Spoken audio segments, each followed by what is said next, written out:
Daniel Libby. Tommy, how are you, brother? I'm doing very good. How are you? For everyone that hasn't listened to the last podcast, introduce yourself, please. Actually, before that, did I tell you podcast got sponsored? Oh, good. Yeah, but by Bucked Up workout supplements. It's just Really? It's got two antlers instead of fucked up, just bucked up. TPC20, you can get 20% off your order.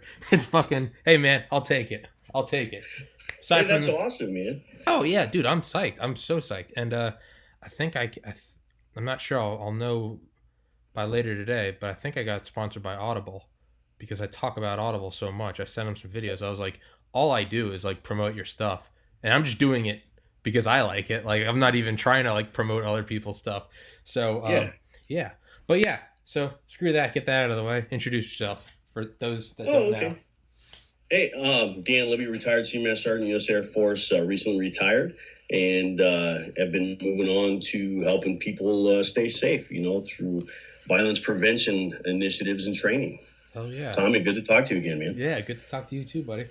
So you and I were talking about coronavirus last week, and we ended the podcast. I went downstairs, and I was literally getting some dinner, and parents were watching the news, and I heard like an interruption, and it was like, I don't know who it was. It was one of the nighttime talking heads, and it was like in a very serious Fox News update. Like China now says 60,000 confirmed cases, and I was like, motherfucker. I was like, we were just talking about it, and like we switched, and it was like CNN, and it was like 60,000. I was like, oh shit, this is across like all the networks, and it was, yeah, and so what are they up to today? Like 80,000? Who knows? Maybe more. I don't know, but I know they just said 24 more Americans. Yeah, we took them off a cruise ship, and then we brought them here, and they said like the people that transported them got contaminated, and it was like, yo, put all these people on an island. Like, what are you doing? This is how every horror movie starts. Well, we didn't know what the incubation time was, so we brought them back to America, and it's. No, the people are like, well, the drivers got sick. The drivers on the bus. And it was like, really? The drivers on the bus, full of all the people with coronavirus. They got coronavirus? Color me surprised. Like, this is how it starts, man.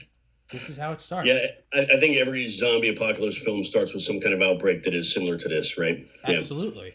Yeah. Even World War Z. Yeah. Yeah. Did you read that book? Mm-mm. That book, no. I'm not plugging Audible. This is before Audible existed. I read that my senior year of high school, 2009.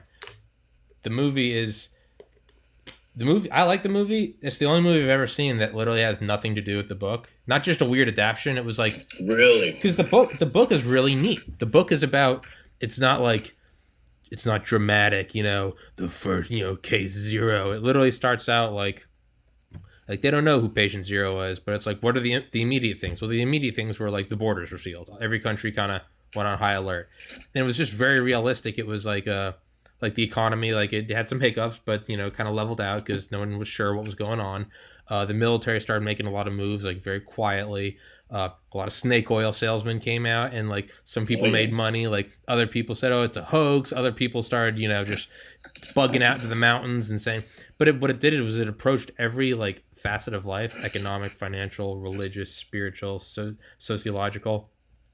And it just talked about that stuff. So it wasn't just the dramatic, like, the zombies in the streets, get the tanks. It was just, like, it was like some people still went to school. What do you think it is? I don't think it's anything. And then it would jump to something else. It would be like Seattle. And then it would go on about that. And it was kind of a realistic take at how you would see it come. And it was kind of in the background at first. It was like, 76ers beat the Supersonics tonight, and like 4 more cases of something in Australia. And then it jumps back, and it's like President Bush says that he will not, it's kind of going on, and it like picks up tempo, and then it immediately jumps to like, it's like day 270. Like we've been in our outpost, like no one's around, like we don't know, like no one's around. And like the military will strategically drop supplies to surviving compounds just enough to keep them alive so they don't come towards the military targets. Right. And like the pilots are saying, like, there's a special place in hell for us because they're just keeping them alive. But yeah, there's like famous battles. There's like a battle in New York, the Battle of Yonkers, and they talk about how it's not amazing weapons. What it is they line everyone up, and you lay down with your rifle, and you just They all fire at the same time. You take off the heads and then reload, and it's like 1, 2, 3, fire. And behind each person, they have like a spotter, and they'll notice once that person starts to get like starts missing their shots, or maybe they shot someone they knew, and it's so they'll tap them on the shoulder and they'll throw down a new guy, and it's like there are these weird tactics that no one thought about. Like, so you don't use fighter jets for this. It was these weird, unconventional, like single shot rifles. Yeah, it's really weird. But yeah, World War Z, it eerily starts like the coronavirus. So the Brad Pitt film version, nothing like the book. No, the climbing up parts, they got that part right. So like the wall around Jerusalem or whatever. That's how they would, climb up there to get it. But like some of the ship part they got right, but there was parts that they didn't like. All these like aircraft carriers, they basically like link up. They literally like chain themselves together and make these big, because islands didn't save you, because apparently it's like the zombies didn't need oxygen. So like 3 days later, they would just show up on the shores of Hawaii because they had walked across the bottom of the ocean. But yeah, there was all these, and apparently like North Korea just like goes off the map, and no one knows what happens, and they never reveal what happened. But they think that like they all evacuated into like one of like the divine leaders' nuclear bunkers, and they think that like one person was infected. So the line from the book is like somewhere in a dark subterranean nuclear bunker in North Korea, there's 20 million zombies just bumping into each other in the night, silent, waiting for the door to be opened. It's an eerie book, man. It's eerie because it's very similar to what's going on now. But I may have to check it out. Yeah, the only thing is that this stuff here, this coronavirus, is not producing zombies. It's producing corpses, you know. Yeah. Yeah. I hope on the zombie thing, you know, it's a great fantasy genre. Yeah. I love it. My wife hates it. She can't stand the zombie film. She said there's only one line, you know, in the script there, and it's just, you know, somebody moaning, like almost like they're trying to say brains, you know, brains. Yeah. But I've always found this stuff fascinating, you know. Realistic, not at all. But pandemic, those are realistic, you know, and we're seeing an epidemic right now in China, and it could easily spread like we've seen. Hopefully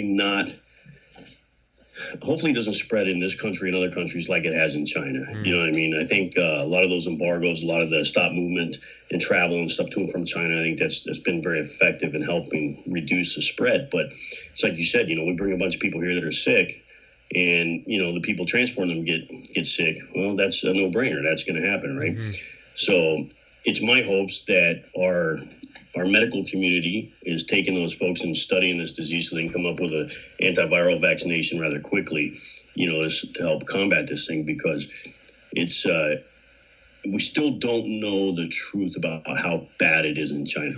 Yeah. Some of the simulators I've seen over the past week, computer model simulators, suggest that it could be as many as, you know, 800,000 infected over a given period of time, like we've seen so far, you know, and more dead than what's actually being reported. And I don't know if that's true. You know, I don't think we've hit like the 800,000 mark yet or anything like that.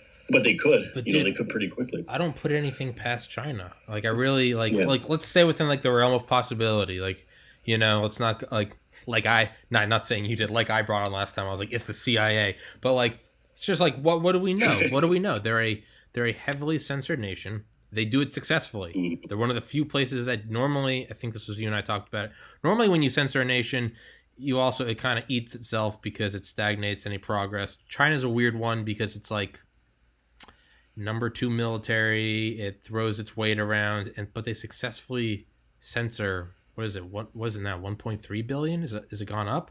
That's the figure I always knew. But that's, I mean, there's 320 million Americans. There's 1,300 millions Chinese.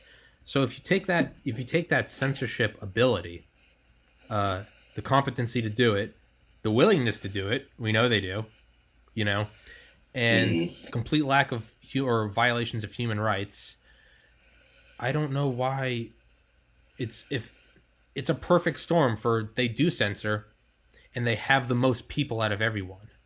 So it's like if it was in Canada and you said maybe they have 800,000, it'd be like, I'm not sure, you know. Yeah. But if you just choose one place that is, oh, it's very heavily censored, okay, well, we probably don't know the number. What place is it? Oh, it's the most heavily populated country on Earth. Now it gets weird. Now it...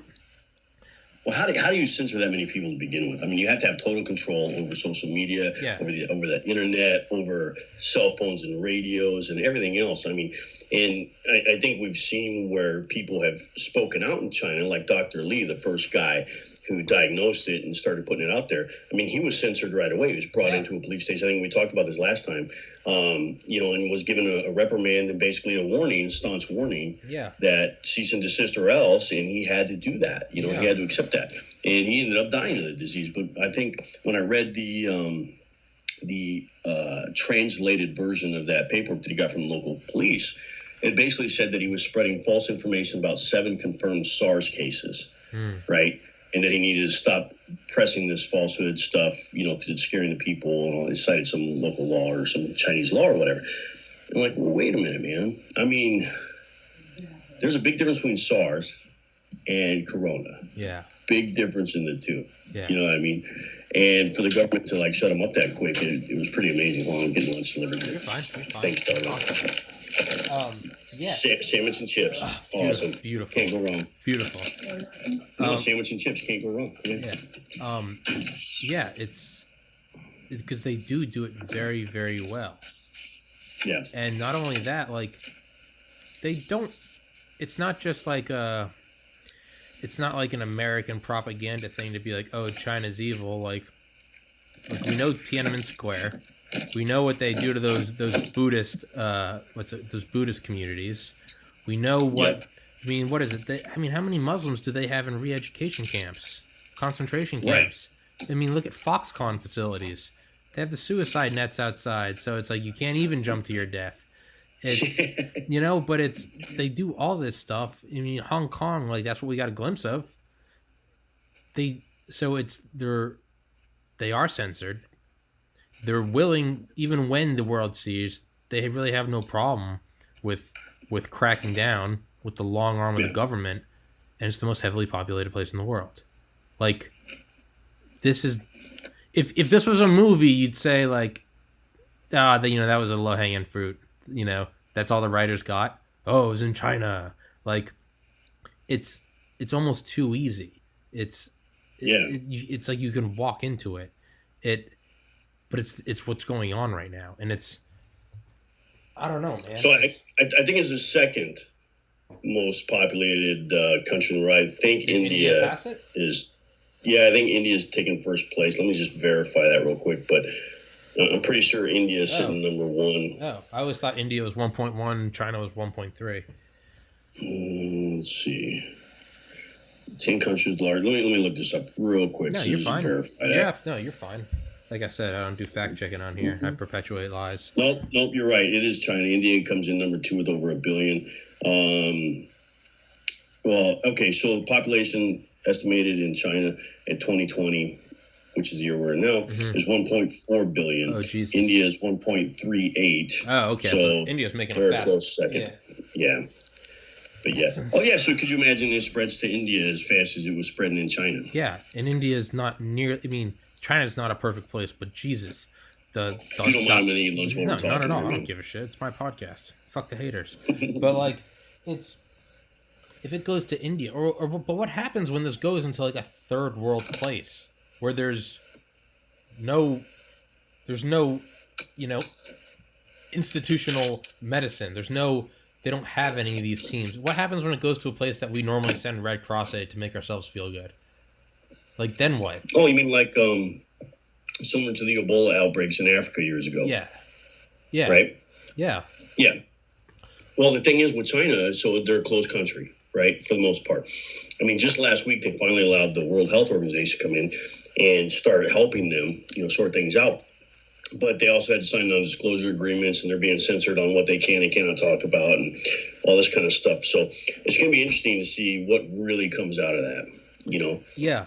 But other places around the world, they're open or welcome, foreign support for things like this. Just China's not really one of them. Yeah. And the censorship goes beyond people just talking about what's happening over there. I think I mentioned before, I got a family member who, teaches English to Chinese students over there via the internet every day. And the reports that I got this weekend from them was that, okay, so now that China is, having a crunch for medical supplies, and people from around the world are starting to mail medical supplies in there, a lot of them Chinese family members that are in foreign countries like the U.S., that those packages are now being intercepted and inspected by the government, the Chinese government, and those medical supplies are being taken by the Chinese government and redistributed rather than going to their intended delivery site. Like Mogadishu. So, yeah, I mean, so ships everywhere. Yeah. I'm having some problems with my earpiece. No, you're fine. And it made me think about like what we talked about last week, just like suicide and depression and stuff. It's not a perfect scaling up, but you can kind of use it as an analogy. Like by the time someone reaches out to you and it's like, hey man, I've just kind of been in a bad spot. Like it may sound like the most like I've just been having a rough time. But you have to like pause and go, well, if that was unsolicited, clearly like I'm their good friend and they told me. But if that was unsolicited, you gotta think that's like water spilling over the edge of a dam. It's like you might only see a couple drops, but it took a lot to build up to that point. If someone's reaching out to you and saying, "Hey man, I've been kind of in a dark spot lately," we all go through a ton of stuff, and we all, for the most part, I don't mean it in like any good or bad way. Keep it to ourselves and try to fix it on our own, let the very close people in. But if you're reaching out to someone that you don't normally reach out to, or is not an immediate family member, not your significant other, and you're like, I'm kind of, you got to go, okay, what they told me was, hey, I'm kind of in a dark spot. But I know that guy, and Bob doesn't normally reach out like that.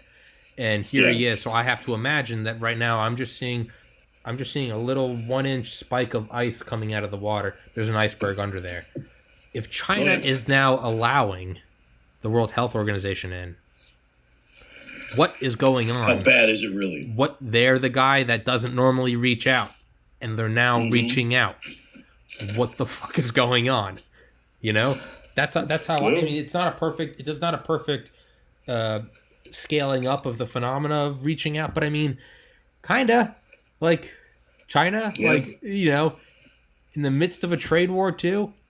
We're constantly condemning them for this, human rights that, Hong Kong this. They don't fucking like us, but they're going, hey, can we? Hey, you guys can come on in. You guys can come on. That's a propaganda loss because that now shows our nation's not strong enough to deal with the situation on our own. We got to bring in the evil Western pigs. Like, if they're reaching out and allowing that, what's the iceberg? What's just below the surface? That's what I think. It's a big question right now, and it's one that deserves. I think the world deserves an answer. How bad is this? How did it get circulated? Where did it originate from? How is it spread? I think all of those things are questions that they kind of owe the world right now, because not only did they infect a bunch of their people, but it's spreading. You know what I mean? There's a news report this week on Fox that was talking about how miniaturized tanks, remote-controlled tanks, are being used to disinfect coronavirus hit areas. So I don't know if you saw that or not. It's like literally like toy remote-controlled tanks, treads on them and stuff, that they are driving into areas and basically spraying, to try and disinfect like you would spray to, say, sterilize mosquitoes, so they don't, so they don't rebreed and everything, right? So you got that going on right now, and it's crazy. It says the tanks, which are remote controlled, are being used to disinfect areas with confirmed coronavirus cases. I mean, is this okay? No. Is this not? Sorry. No, go on. Go on. No, you're good. No, you're good. Go ahead. Does this not mirror Chernobyl? They don't ask for help until they realize they need it, and there's no way to hide it. Right. It's a propaganda loss. Soviet Union, you don't want to bring in, but you got to get to a point where you're going. And how did they notice it? Well, it's because they started to detect trace amounts in like Europe. and they started to go, hey, where's this coming from? And finally they had to go, hey, this happened. This is a complete propaganda loss. We don't know what's going on, or like, we can't fix this. We need your help, because if we don't fix it, it's not just going to be bad for the nation. We're all fucked. So, now you kind of have to help us. So like, because you're going to be fucked too. Are we in like the early weeks of post Chernobyl? Is this 1986? Like, it could be, man. Hey, I'm going to turn on my laptop fan. Let me know if it's too loud for your earpiece. No, you're good. Is that good? That's fine. Okay. Yeah, that's fine. Okay. Yeah, I'm going to turn on my fan too. Keep talking. Yeah. So, I mean, those are all good questions. Just like, where are we really at on this issue? And I think time will tell. I'll be interested to see how many folks continue to go missing, like the journalists in China that started to report on this, and they started going missing. What? Like what? Yeah, that was some early reporting too, a couple of weeks ago. So after Dr. Lee was muzzled by the government, some of the reporters over there that started reporting news on the coronavirus outbreak started disappearing, just vanishing. Nobody could find them. So again, we're talking about heavy censorship. Did they get sick, and are they in hospitals and just nobody can contact them? Are they dead? Are they what? You know what I mean? Yeah. It's like, where did they go? Yeah. Interesting note, though, side note about Chernobyl. So recently, scientists have discovered a radioactive consuming bacteria. Yeah. I saw that. So there is hope, right? So it's like when mankind screws it up, nature finally kicks in and says, okay, I'll take care of that now. You know what I mean? So if we don't come up with an antiviral and get a handle on this, it'll be just like any other plague or pandemic. A bunch of people are going to die out, and all of a sudden, it'll stop spreading, and it'll be done. And that's what always happens. Is it's always, it's competition. It's failure is not an option. When it's like when the thing is happening, you tend to figure it out. And for us on like a spacecraft with a pandemic, if failure is not an option, that's failure not being an option is encoded into DNA. DNA's sole purpose is to reproduce and continue. So if we don't figure out, and like you said, if we don't figure out a vaccine or treatment, it might, you might lose 1 million people, 100 million people, 10 or 5 billion people, but eventually you will select for the few people that have the genetic makeup that they're not affected by it. It happens. It's happened 1 million times over history. It's just, and it'll continue to happen. I don't know if it's nature just calling the herd, or what. But I mean, we were due, like I said last time. We were due for another pandemic. It's been 100 years, right? It does. I mean, the more you learn about biology, physiology, the environment, climatology, microbiology, the more you realize that it's not like a hippie woo thing to say like the Earth is a superorganism. Now, does that mean that it's a Mother Earth that's sentient? That's up to you to decide. That's your faith. I don't care. Yeah. But does this thing not act as a macro system? It absolutely does. We're just not. We can't process it all. There's too many variables. The AI thing, that would be able to do it. But it's, to you and me, it might seem like okay, it's a sunny day here, and they got the trash yesterday, and coronavirus is in California. Those may seem like all independent things, but if you had the processing power and the data inputs, you would see how they're related. Well, it seems like that the Earth does kind of just, it does that. Maybe it seems to us like, maybe it just happens every 100 years, but it seems like it's much more of it's like a natural thing, like natural forest fires and the natural ice ages, like. And it's the key thing is it doesn't always mean that we survive. The system as the whole keeps going, but we may go the way of the dinosaur. It's not always the system as the whole survives. That doesn't necessarily mean humans. It's like the idea that, or the quote, the Earth will survive. Earth doesn't need humans. Humans need the Earth. Like the Earth's going to keep going. Earth's not going to blow up. It's going to keep trucking. It's whether or not it needs us. And yeah, it's, who knows? What are we at? 7.7 billion people? Maybe this is Mother Nature. Maybe it ticks something off. It fires and maybe we fix this and another one fires off. It could just be a complex system. You know, like, well, the crazy thing about viruses is they adapt and they change so quickly, right? As opposed to like bacterial infections.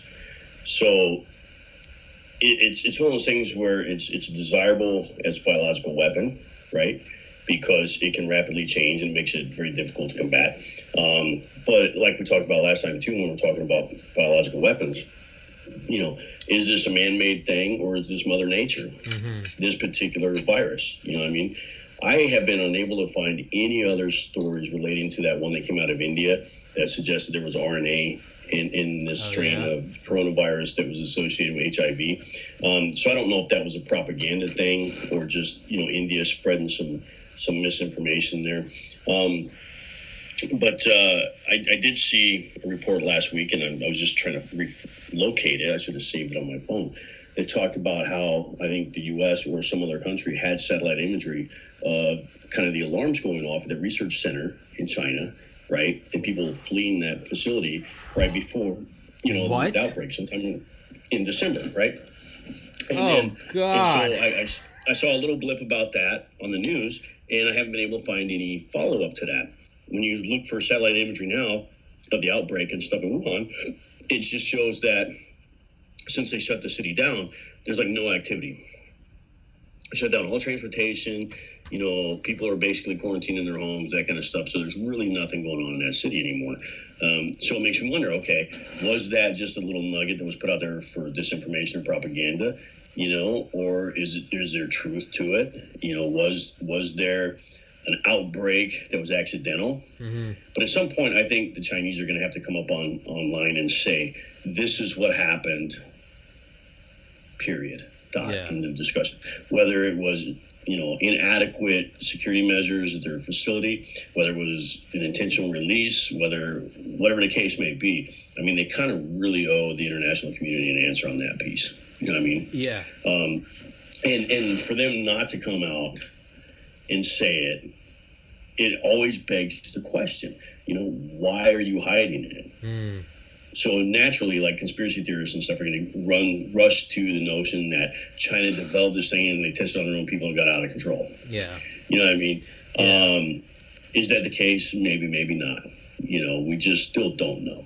So that confirmation, I think the world kind of needs that reassurance from the Chinese. Hey, this is how it started, whatever.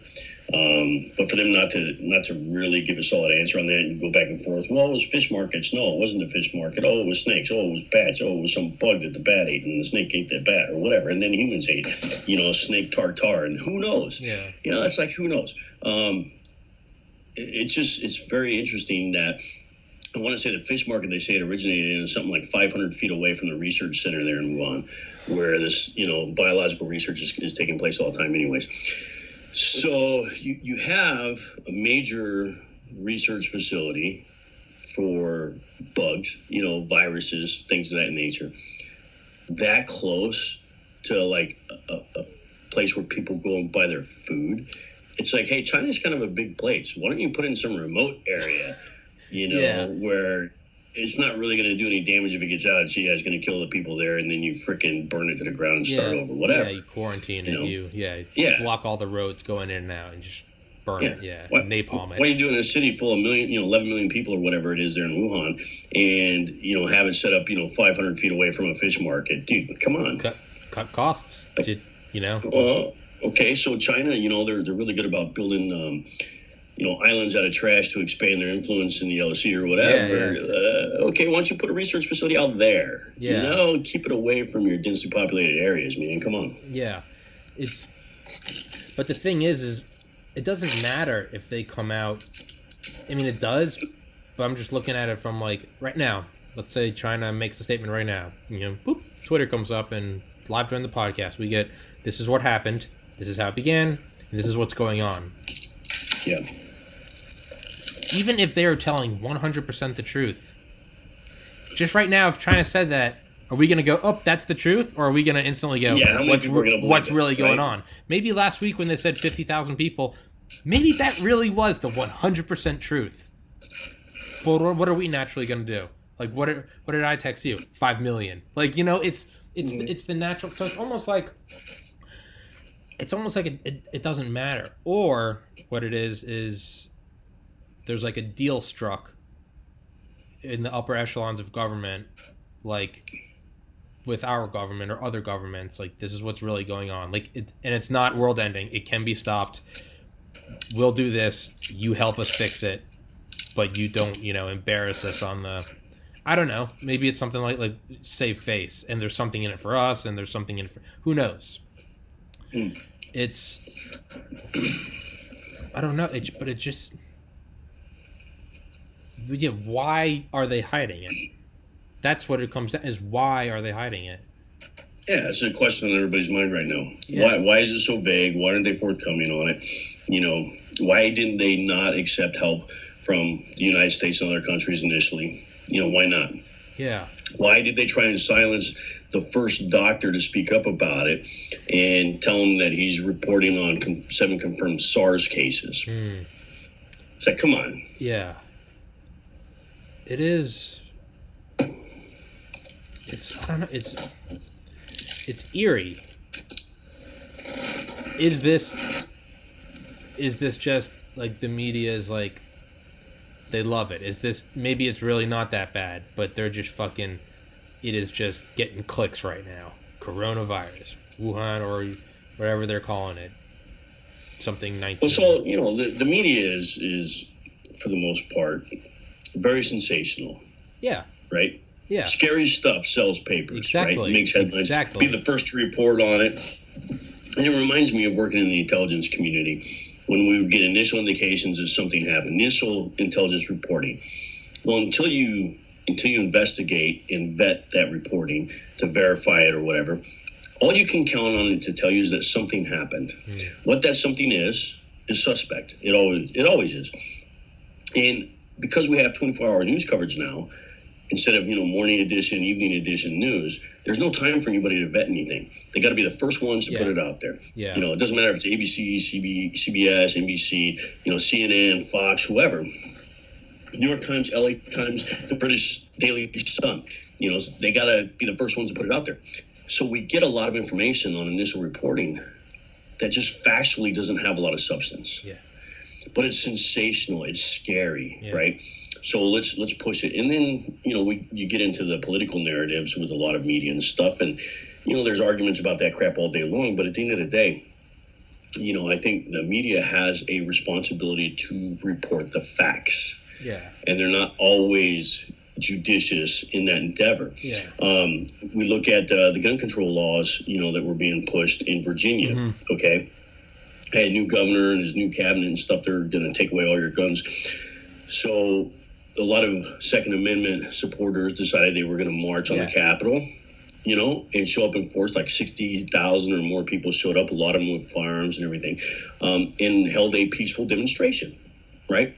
But the media leading up to that was trying to stir all this fear about how this is going to be a violent event. Fight.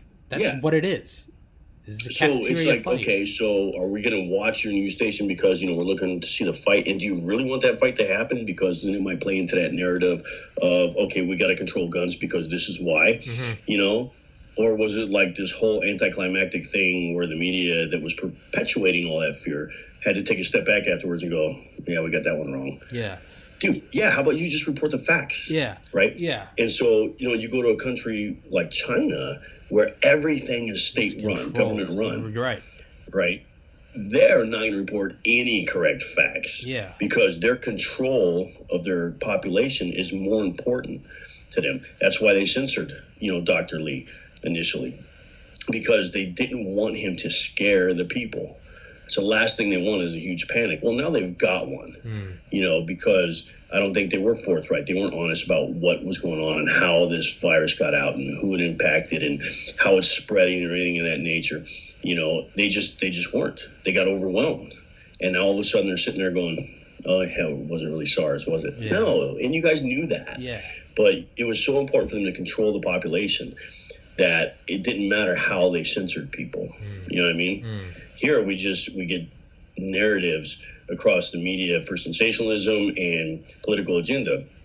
So you got to kind of weed through all of that to get to the heart of maybe the truth of a story, which oddly enough, you can find if you bounce those stories off multiple sources. Yeah. Right. So if you read like the BBC, right, or Al Jazeera, or CNN and Fox, or you pick it, but check out different news sources that have different political agendas or views. If they're all reporting on the same story, you're going to get every angle. And somewhere in there is a more truthful story than anything else. But people have their favorites, man. They just kind of go along with it. Yeah. That must be it. Yeah. Oh, yeah. They got it from bats. Yeah. Okay. Yeah. You can always actually find what really happened. So like, if you could say, go to one news station and it's like Trump supporters come to Trump rally, like fantastic time, and another one says evil Nazis all getting here and doing this, and okay, one says it's a fantastic time, the other says it's evil Nazis getting together. But what's the one thing you can deduce? People did gather at a location. Okay, well there's what you have. So what do we know? Coronavirus is, we know people are sick. People are sick. Whether it's we know us, it's deadly, yes, and it's uncontrolled. Whether it's us, whether it's them, whether we're quarantined or not, whether they're on a cruise ship or a plane or on an island, or what's one thing we know is it's deadly, it's spreading, and that's about all of it. And it's got a long incubation period. That's really all we know. Yeah. It's So okay, the incubation period, that's a point that is necessary to understand in order to control this virus, right? Control the spread. If you know that from the moment somebody's exposed, it takes 7 days, 14 days, 21 days for symptoms to show up.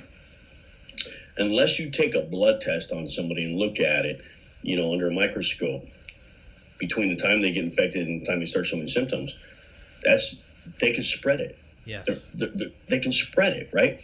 So how can you say, hey, we're letting people fly back in, we're going to send them to one of these 3 or 4 airports in the U.S., they're going to get tested, and if they show signs or whatever, we'll quarantine them. If not, we'll let them go. Okay, but if you let them go and they're in the incubation period, you're asking for an outbreak here. Mm-hmm.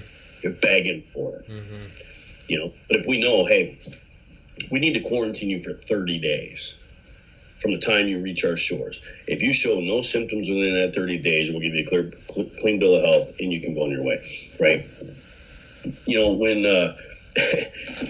When people send dogs, when military members travel to the UK, United Kingdom, and they have a pet, cat, dog, whatever they're bringing with them, if the pet isn't current on all their vaccinations within X amount of days of travel, like 1 week out, 3 days out, certain shots, right? They get to the UK, they're quarantined for 6 months. Holy shit. Because some of those diseases that the pets can carry, right? It takes 6 months to make sure that they're healthy. So, you take Fido over to the UK and you're stationed over there for 2 years and the dog is quarantined. Yeah, basically have the dog for a year and a half. Mm-hmm. And then the other half a year, you're paying the government there to house your pet, feed it, and continue to do checkups on it to make sure it doesn't have worms or whatever it is, they're worried about it bringing over, right? Okay, well, if they do that with pets and they know the quarantine period, they need to do that with human beings coming to our shores from infected areas. But if you don't know what the quarantine period is, how do you control that? Yeah. But one thing I keep thinking of is like, we brought this up last time. If you and I can bring up these problems and these points of interest, people much smarter than us can and have. Oh, yeah. So what's really going, if you and I can go, hey, if we can point out the problem of incubation period, Bob Smith at the CDC or the CIA or whatever, Homeland Security, they can too. And that's what... I have no doubts you're looking at that stuff, but, yeah. I go back to, if nobody really knows, I'm not very comfortable with saying, hey, we're going to check people at the airport for symptoms and then let them go. I'm not comfortable with that. I'm not comfortable with saying, okay, this cruise ship can dock, and if you're not showing symptoms, you're free to go. You know what I mean? If during the incubation period they're not showing symptoms and they're contagious, we won't know about it until 2-3 weeks later. So, yeah, I'm sure. I'm sure that there's government agencies that are keeping their finger on the pulse of this thing, but I'm not comforted by the information coming out yet. Yeah. Me, Joe Citizen. Yeah. Yeah. For me, if anything, it does kind of comfort me. Take devil's advocate position is so if these much smarter people than you and I are, if they're allowing this to happen, part of me thinks that they have a piece of information that we don't, that basically says it's fine, like it's bad, but it's fine, and like stopping everyone would grind trade to a halt or something. It could create military tensions. I like to think that because it seems too obvious that something needs to be done that isn't being done, and I can't imagine that I'm like the only one seeing this. There has to be. Oh yeah, you're not. CDC, some military general, some planner. I mean, the military has protocols for everything. I think there has to be a reason. Like, okay, it's bad, but like the fear mongering could be much. It's like when people are like, well, there might be a gas shortage, so everyone goes, and now we create a gas shortage. The economy is doing a little this, so now everyone goes, and we actively crash the economy. Maybe it's that. It's like, this isn't that bad, but it could be terrible by our own hand. You know what I'm saying? Yeah. And part of me thinks that so like the military has, we have plans for everything. We have plans to invade Canada. Because you want that. You don't want to be scrambling for a plan and a doctrine. You want, when the thing happens, you want it to be like training, reflex. You want it to. I don't have to think about it. I'm gonna hit him with my left. It just happens. So when something happens, like we have plans for it. I mean, the government said that they have plans for a not a Nazi outbreak. We already had plans for that. It worked well. Yeah, blinding flash of death. Yeah, but they have plans for a zombie outbreak, and it was more so just like, I mean, really, you could boil it down to be like, okay, so it's mass migration, right? That's what it would be. Is in all mind military intelligence, right? But so there has to be plans for. I mean, the concept of bioweapons. It doesn't matter if coronavirus is a bioweapon or not. If it's a dangerous thing that's crossing borders, you're going to treat it the same, right? It's so yeah. So it makes me think that there have to be plans for this. I mean, literally go through the Rolodex. Oh, we have a plan for, literally variant A, like Dr. Strangelove, wing attack plan R. Like we have, okay, we have a biovirus this from China. Okay, let's do that. Yeah. So, and if nothing's happening, that makes me think that, okay, it's not as bad. The more conspiracy minded part of me goes, maybe the plan, the Rolodex this, maybe index card this, maybe part of the thing calls for mobilization quietly. Maybe it calls for moving this here. And if you were in the know, maybe you would see certain things like, and CDC is doing something they don't normally do, but you'd have to be in the know to see the little flags changing, if you will. It'd be like if we started withdrawing all of our bases from all of our people from all of our bases from a nearby area. You might be going, to those in the know, you might be going, are we about to launch an ICBM at this place? Like, but it'd be very quiet changes. That's what makes me think is, are there very quiet changes going on right now? I don't know. Are something that you'd have to be in the know with international shipping, or, maybe the top guy at, like the port of LA or whatever, or Miami, maybe they're seeing something, and maybe they were met by a couple of nice men in suits and it says, sign this. This is for national security. You're serving your country. Are they seeing things that only they know about? Like, okay. Things that if you said to me, like, now we're allowing 37 ships to go to Dock A on Monday. Okay? And the sky is blue. Maybe if you're the head of this and you've been doing this your whole life and you go, 37 to where? On what day? Oh, fucking shit. Like, time to get my last rights. Like, to me, it's nothing. To that guy, it's, oh Jesus, I'm gonna go pull my kids out of school. You know, like Yeah, what because like I need a young priest and an old priest, Yeah, man. exactly, We exactly, need to exercise something here. exactly. So that's is that going on right now behind the Yeah, who scenes? knows? I don't know, because I do know that when the military in particular moves out on something quietly, they're very good about doing it quietly. Mm-hmm. So years ago, there was a attempted coup in Turkey, right? Not sponsored by the U.S. government, but a coup, attempted coup by the people in Turkey nonetheless, right? To get rid of I can't remember how to pronounce the guy's name off the top of my head. He's still there. Erdogan, Erdogan, Yeah, that guy. Erdogan, whatever. Yeah, that guy. Call him Dan, not you. So we had a lot of people at Air Force bases there in Turkey. A lot of family members, a lot of pets, a lot of dogs, a lot of children, spouses. And within 72 hours, we got all of them evacuated out of country. Very quietly, nobody heard about it, nobody saw it happen. But in 72 hours, we emptied the country of all non-mission essential personnel, to include coordinating overflights for countries that we have agreements with, moving pets to bases in Europe, for quarantine purposes, or so kids can continue school because it was during the school year, and they were enrolled in Department of Defense schools, to coordinating with getting, folks to bases back in the States. And it was a very large evacuation operation that lasted 72 hours. And nobody knew about it when it happened. It was just that quiet. I just learned about it now through you. Yeah. And so that's one of the things where I go back and say, when the military needs to move silently, they're very good at it. They're ghosts. Yeah. Yeah, they're very good at it.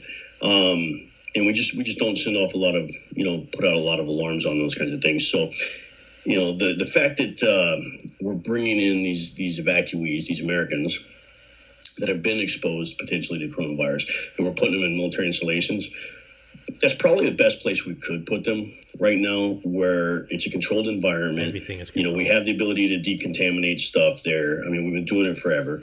Military trains for decontamination efforts. Every branch in the military and every base in the military is equipped with, emergency response teams, both on the medical side and on the emergency management side for decontamination of biological, chemical weapons, and those kinds of things.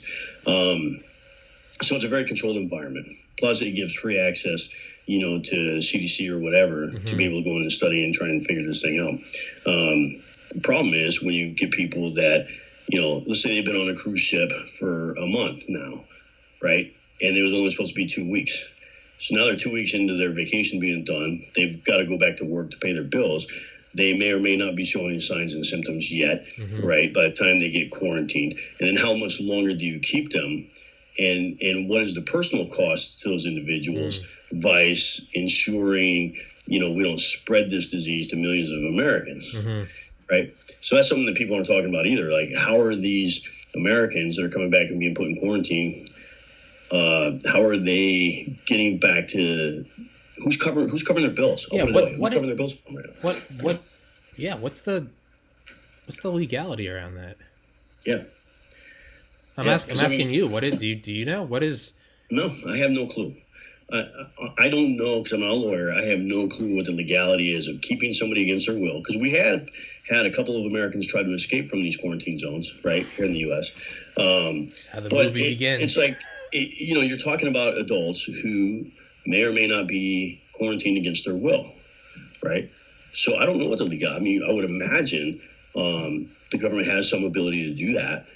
There's got to be some legal basis for it, because you're talking about, trying to stop the spread of a very deadly virus to the entire country. So it becomes...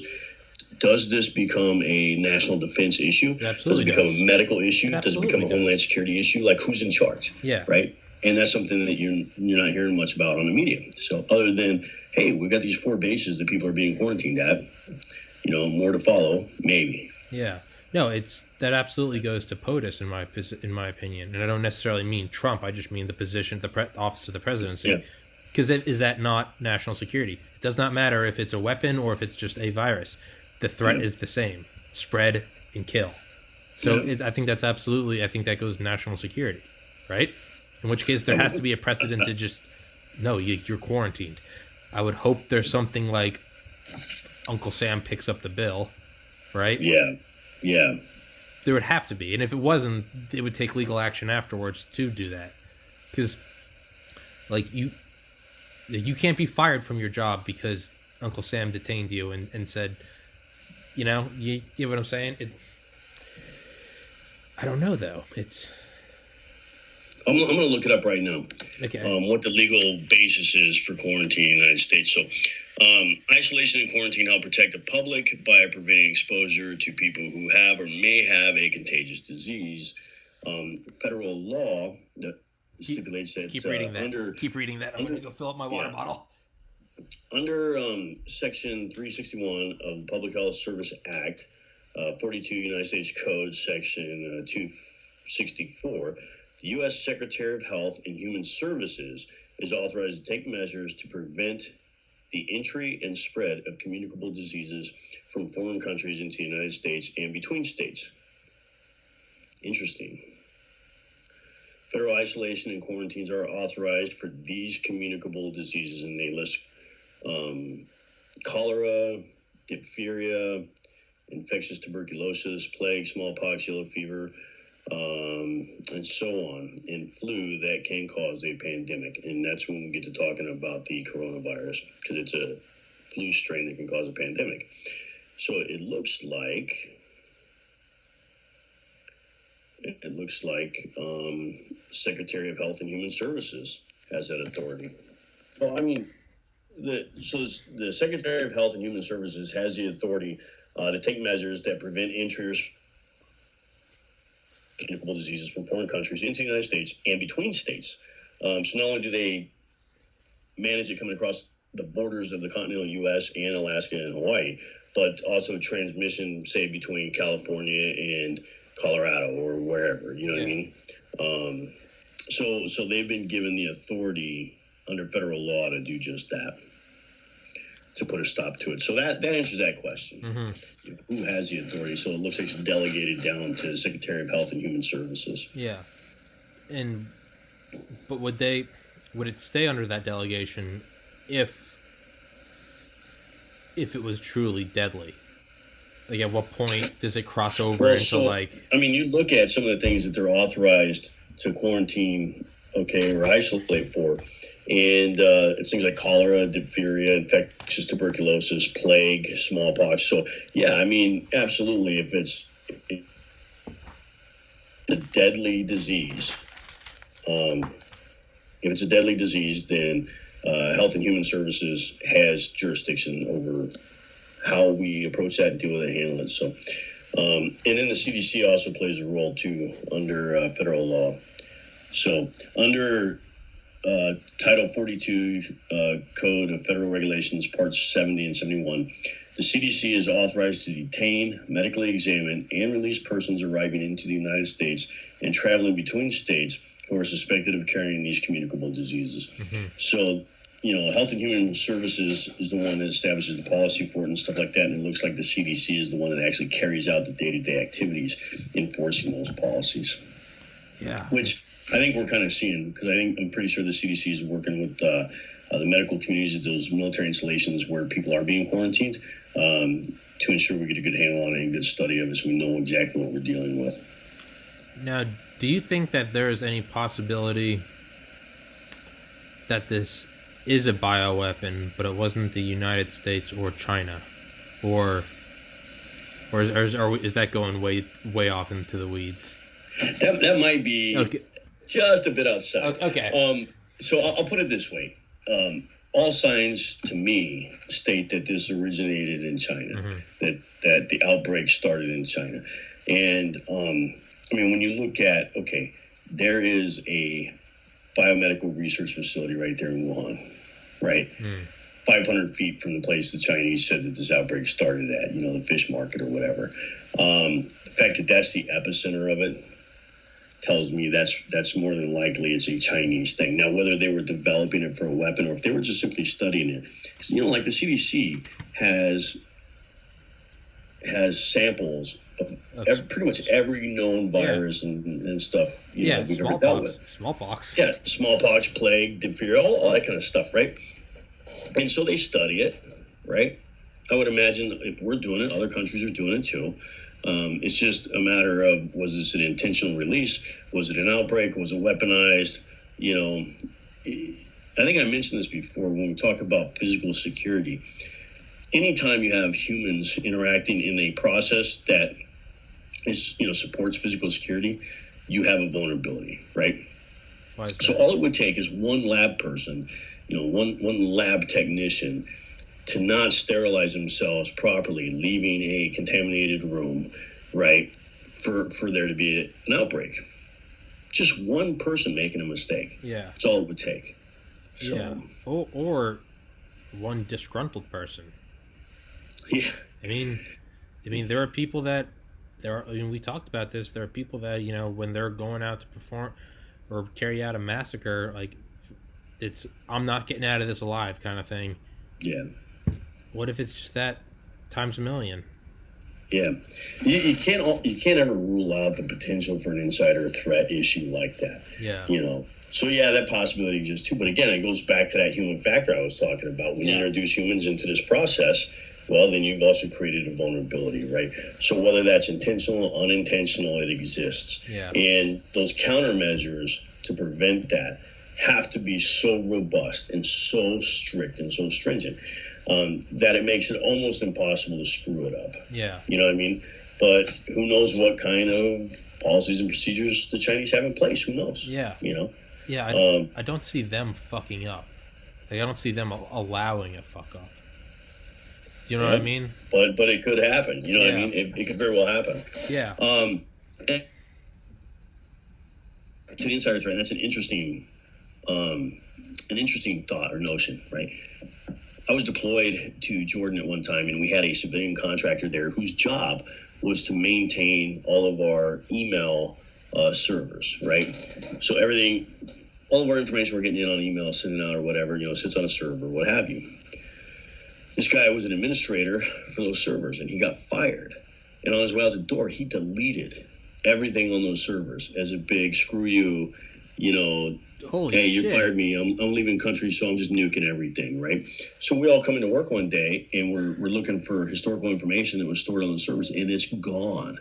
And so it took the replacement guys, several weeks to comb through all the backup systems and stuff and reconstruct all of that. It was just one guy disgruntled. Now that didn't necessarily have an impact on, say, our ability to carry out our mission. Mm-hmm. It was more of a nuisance than anything else, right? But at the same time, if you have somebody like that that's working in a medical research facility and they felt the government did them wrong for some reason, and they had an opportunity to cause an outbreak of sorts, and they figured they were dying anyways, maybe of some other incurable disease, which I don't know that would be, because even organ transplants happen really fast in China. They just harvest them from prisoners. I mean, they've got like an endless supply almost over there. Yeah. But I mean, it could be something like that, and they go, you know what? I'm going out and I'm taking as many as I can with me. Exactly. That's always a possibility. How likely that is, I don't know. I can't say with any certainty, but so that can't be ruled out either. Yeah, and to me, I think ultimately, as we're bringing up all these scenarios, I think ultimately it almost doesn't matter. I mean, it does, but it almost, just in general, it almost doesn't matter how it started. It's just that, like, it does to deal with it, but in terms of like where we are right now, like that doesn't. It's just like, how do we stop the spread of it to this country? Yeah. It's like, I don't care if it's a disgruntled employee. I don't care if it's the CIA. I don't care if it was just a genetic mutation of some protein. Like, how do we stop it now? Right. But entertaining that, the psychology of it isn't. It's not even a stretch at all. Like, so we know there are mass shooters, right? But we also know there are people that have a different kind of that inflict pain. Arsonists. They start fires knowing that they don't know where it's going to go. A mass shooter may go to a place of people that they want gone, but not somewhere else. An arsonist is more of a, the chaos, the flip the coin. Where's it going? Where's it going? Yeah. That's exactly what this would be like, though. So it could be, I don't even give a fuck what happens. Or maybe that's the thrill of it. Yeah. Yeah, so it's like we talked before, when it comes to things like viruses or bioweapons or whatever, they're indiscriminate killers. And it just, it has potential to run rampant and wild and not give a crap who it takes out, which is why a lot of countries shy away from, considering biological weapons as a means of warfare, just because it's so indiscriminate. You know what I mean? But that's not to say that there are countries, and probably including ours, who don't prepare. Yeah. We absolutely prepare for the use of a biological weapon. Yeah. Yeah. We don't want to launch nukes, but we're prepared. Yeah. We don't want to use it, but we've got sarin gas ready. We got VX gas ready. We don't want to use it, but we have the ability to do it. Well, and we're also the biggest bully on the block when you think about it historically, right? Yeah. We're the only ones to ever actually use a nuclear age weapon in a conflict, and we did it twice. Yeah. And the fact that we reserve first strike option, it kind of tells the world, hey, simmer down, man. Because if you want to get too froggy, this is on the table too. Yeah. So. Yeah, I don't know but I feel like someone in the upper echelon, maybe the director of national intelligence, was that DNI? Is that correct? Is that it? Okay.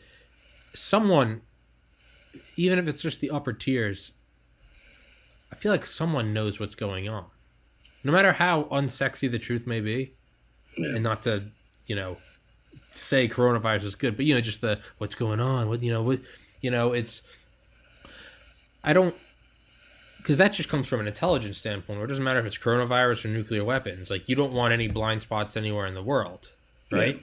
So I don't see the U.S. government being limited by China's censorship. I think the vast majority of people will fall under that cloak of darkness, but the U.S. government, never do we give a fuck whether or not you want us to know the information. We're going to know the information, That's but even still, I mean, some countries and some operational facilities and whatnot within countries are very difficult to penetrate, from an espionage perspective. So when we're talking about espionage, we're talking about collecting intelligence, right, through various classified means or practical means or what have you.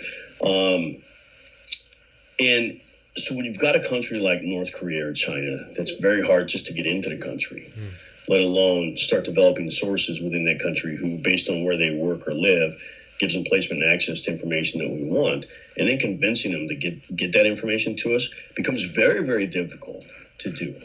Very difficult to do. So we have to rely on other means of intelligence collections, open source collections, all the IMINT and SIGINT and all that kind of stuff that we can tap into. But a lot of times you need somebody on the ground who has firsthand knowledge of something that's interesting to us, and then recruit them to work for us. And so countries like China that are very difficult to penetrate, we don't always get the full sight picture, or it's limited. So, it would not surprise me if the U.S. intelligence community was unaware that this strain of virus even existed until the outbreak. Okay. For those reasons. Okay. You know what I mean? Jesus. Yeah. So some places it's just very difficult to get information out of. Yeah. Yeah. I won't say it's impossible. But I will say it's very, very difficult. And you also got to give the government some leeway, the intelligence community some leeway as well, because although this would have been probably very high on the priority list, it might not have been up there enough to dedicate those types of resources to at the time, right? So let's say maybe nuclear weapons, or the theft of U.S. technology by China. Maybe those are things that become dominant in the collection effort over things like a pandemic virus. Yeah. So it's always it's the intelligence community is a very convenient scapegoat for Joe Citizen, myself. Yeah. Well, why didn't they figure it out? And then when they do figure it out, it's, well, why do you have to have your noses in everything? It's right. Yeah, the NSA. How come you didn't figure out about 9/11 beforehand? What? And then so let's put steps in to make sure it doesn't happen again. Oh, the TSA all up in our asses. Gotta flag every keyword. It's like, well, it's no, they're not above scrutiny, but I am someone that's more of a. I think it's more good than bad. Like, I do think there's more good than bad, and I think it's very easy to why didn't you figure this out? And it's like, it's very easy in hindsight to say, how come we didn't figure out about coronavirus? Yeah. But we were more concerned with, their new hypersonic. Isn't China developing a hypersonic anti-aircraft missile? Or not anti-aircraft, sorry, anti-aircraft carrier missile? They want like a kinetic strike that has like the same path of the ICBM. Yeah. Yeah. It's like, well, there's all kinds of crazy developments going on. But exactly, and that's something that we know is happening. It's not even like a whisper of you heard it on the you heard it through the grapevine. Like, is there a virus or something? It's you're more concerned about that because that is a much more real threat, and it's literally aimed openly, as stated by the Chinese, at American aircraft carrier strike groups. Like, that is the first concern. And if that ever got through, how infuriated would people be to, like, you were studying a virus at a fish market and not looking at the anti-aircraft missile? Like, you dipshit. It's when I was working in military intelligence and we were doing collections over the Middle East, there was an endless list of requirements, collection requirements. Everybody and their brother in the government or the military or wherever wanted to know something about something, right? So they published these collection requirements. Here is a list of questions that this commander has about this terrorist organization at this location, right? Here is a list of questions that the CIA wants answered on these particular topics revolving, how people feel about their current government and where they're going. You name it. There's like just all kinds of collection requirements. The job, you had to balance your efforts on what was most important at what point in time. So, for instance, if I was collecting intelligence to support operational planning for, let's say, the Battle of Fallujah, right? Okay. Well, guess where I'm focusing my efforts? I'm collecting intelligence surrounding Fallujah. Mm-hmm. What kind of opposition are we going to come up against there? What are their capabilities? How big is Al Qaeda? As far as manpower, how many weapons do they have? What are they capable of doing? Where are they getting their financing? Who's the key players and where do they live and all that kind of stuff. I'm not really concerned about whether, the Quds force in Iran is smuggling explosively formed projectiles into eastern Iraq right now because I'm getting ready for this operation. Right now, maybe somebody else is doing that. But I'm not, because this is what I'm focused on right now. So the intelligence community is kind of like that too. We talked before about Big Brother surveilling everybody in America and being able to hide from the internet or not being able to hide, and how do you do all that stuff. So I'll put it into perspective, right? You talk about we got like 300 million Americans and some change. Okay, when I ran surveillance teams on an individual person, where we had to basically have watch on them 24/7 to see where they would go, who they'd interact with, what are the modes of transportation, what are their pattern of life. I mean, we're talking about a 10-man team dedicated around the clock. Yeah. I'm not talking about taking 10 people and splitting them up in shifts. I'm talking about for that 4-hour shift, you got a 10-person team on them when they were mobile. You know what I mean? Creating that bubble around them and handing off, the watch as they moved from, one intersection to the next, or, down one stairway and up an elevator or whatever. I mean, it's just the amount of manpower dedicated to watching one person is astronomical when you go, okay, the government now has to do this for 300 million people. Nope. Yeah. Not going to happen. Yeah. So everything has to be prioritized. You get back down into things like the coronavirus. That's where I go, hey, we got to give the intelligence community, a little grace, because maybe they did know about it. Yeah. And it wasn't an issue until there was an outbreak, or maybe they didn't know about it at all because it's almost impossible to penetrate that facility in China. Yeah. And you didn't know it was going to be there. You're talking about be aware of every virus. Right. Every virus in Chile, every virus in India. So now you got to what? Now you got to watch 7 billion people? Good luck. Yeah. And meanwhile, there are real threats, like nuclear weapons and hypersonic glide vehicles. Like, Well, like when Zika virus was the buzz. Yeah. Oh man, these mosquitoes are going to bite you and you're going to get the Zika virus. And now, when you have a baby, the head's going to be real tiny and a big body, right? Yeah. Like something you'd see on, I don't know, what is it, Beetlejuice or some damn thing, right? Yeah. Okay, so we knew where that was coming from. We knew the types of delivery vehicle, the bugs that were carrying this virus and stuff, and we also knew how to decontaminate, our aircraft and our ships and everything else.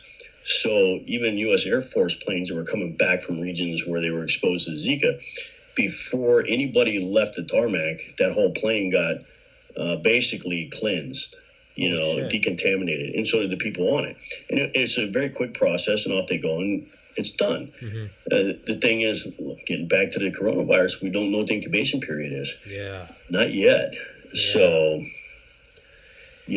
it's going to be interesting to see how this pans out. Like I said, the World Health Organization is there now. They're doing their thing. We've got people with known cases of it here in the U.S. that are quarantined that I'm sure our CDC is studying.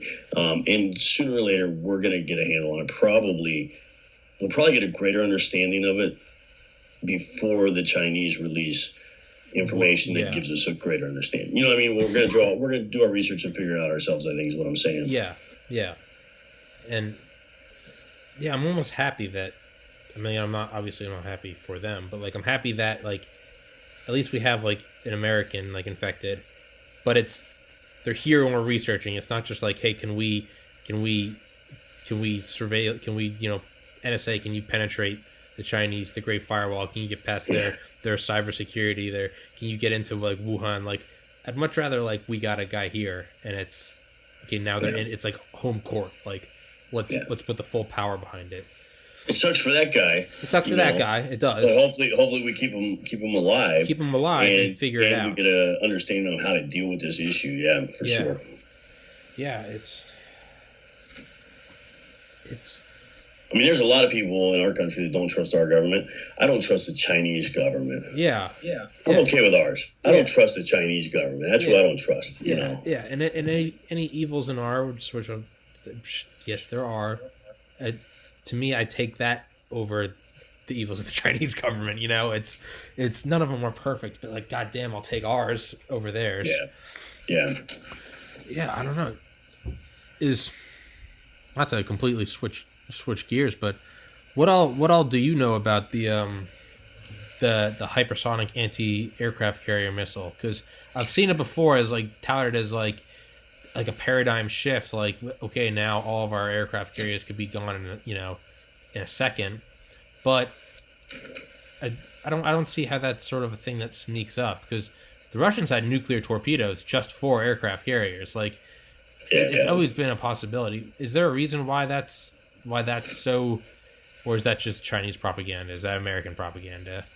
Well, I think certain information gets released in the military-industrial complex from time to time to help push funding towards programs that we have in place and maybe we need a little more funding for. So we let things out from every now and then. But so say, okay, so China's developing this, hypersonic anti-aircraft carrier missile or whatever. Cool.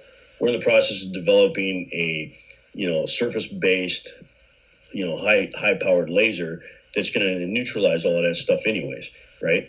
So, this is an issue maybe we've been working on back and forth for years that nobody ever talked about, and now they're saying, hey, they got this missile. Well, guess what? We got these lasers. Now we don't have to worry about a failing system here where we got to keep ammunition on hand and all this stuff. Now we got something to just zap it and it's done. So what do you got? You know what I mean? It's okay. So what do you got? Okay. So it could be that tit for tat thing. It could be, hey, we need some more funding for this program because this is a real threat and nobody else is listening to us, so we got to go public. Mm-hmm. Or it could just simply be, this is their next leap in technology. They're still 20 years behind us, and here's where we're at. So what's your next move? It's kind of like when China shot down, that satellite. 2007, yeah. Yeah, and then we turn around and shoot one down saying it had a hydrazine problem. We shoot it down from a submarine. Yeah. Well, so what are we really doing? We're taking care of an old NRO satellite that had a hydrazine problem, but the reality is the thing probably would have burned up upon reentry anyways. Yeah. Right? We're telling the Chinese, hey, cool, you could shoot one down from over your land space. We can hit one from 75% of the world. Yeah. Because 75% of the world is covered with water. Yeah. Right? Yeah. So what's your next move? Yeah. We did that in 1985 when the Russians were, I think they were producing anti-satellite technology. And so what we did, quite literally, as a show of force, we shot down one of our old satellites from an F-15. 15. That is correct. There was the only variant ever called the F-15A Celestial or F-15C Celestial Eagle. It shot down. It had a window, and it guy fucking did like a zoom climb, full afterburners, and launched this massive like 8,000-pound fucking anti-satellite missile. Yeah, nailed it from an F-15 in 1985. Yeah, if that wasn't a exactly, did we have to take it out? No, that was a flex that says now wherever there's an F-15, every goddamn airbase in the world, we can put this missile on. No, it's not some top secret thing. No, like this is here. This is now. No. Yeah. This is like, how safe is Sputnik? Exactly. Yeah. It's now I do gotta piss. I don't know if you want to stop for a second. I want to talk. Yeah. Star Wars, the Strategic Defense Initiative, right? Yeah. Reagan era. Yeah. A lot of amazing things started coming out of that. Really? Yeah.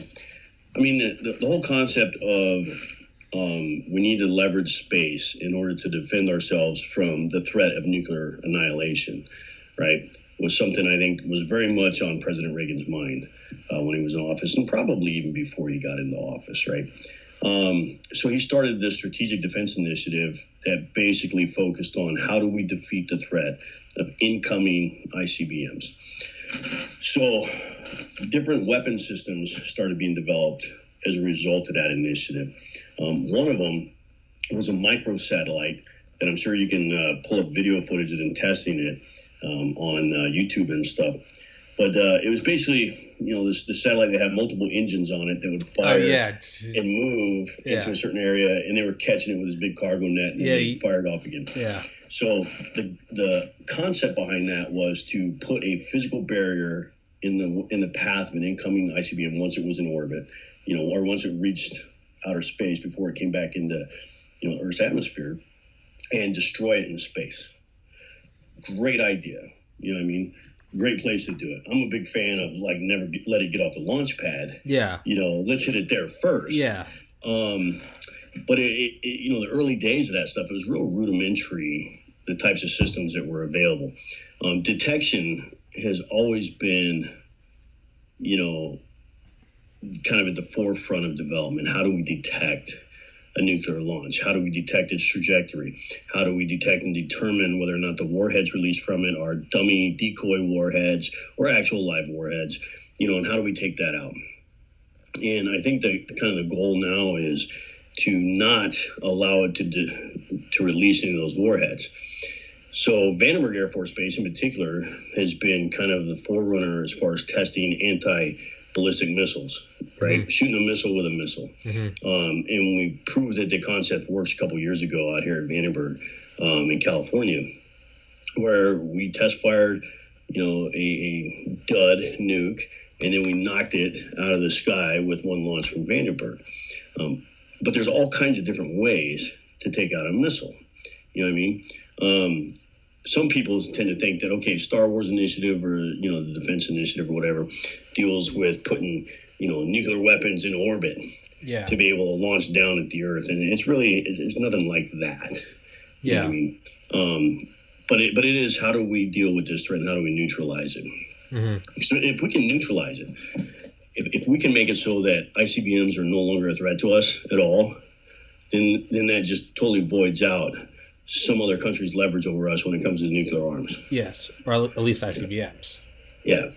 And then so what do we see right now? We've seen developments in Russia with, these very fast-moving, missiles that can evade radar or travel around it or be steerable, long-range cruise missile type things that are capable of delivering a nuclear payload. So that's their way of trying to defeat our defenses. So it's just a constant battle of, okay, who's got the best defense, who's got the best weapon, now who's got the best, defense to that weapon. Yeah. And on it goes.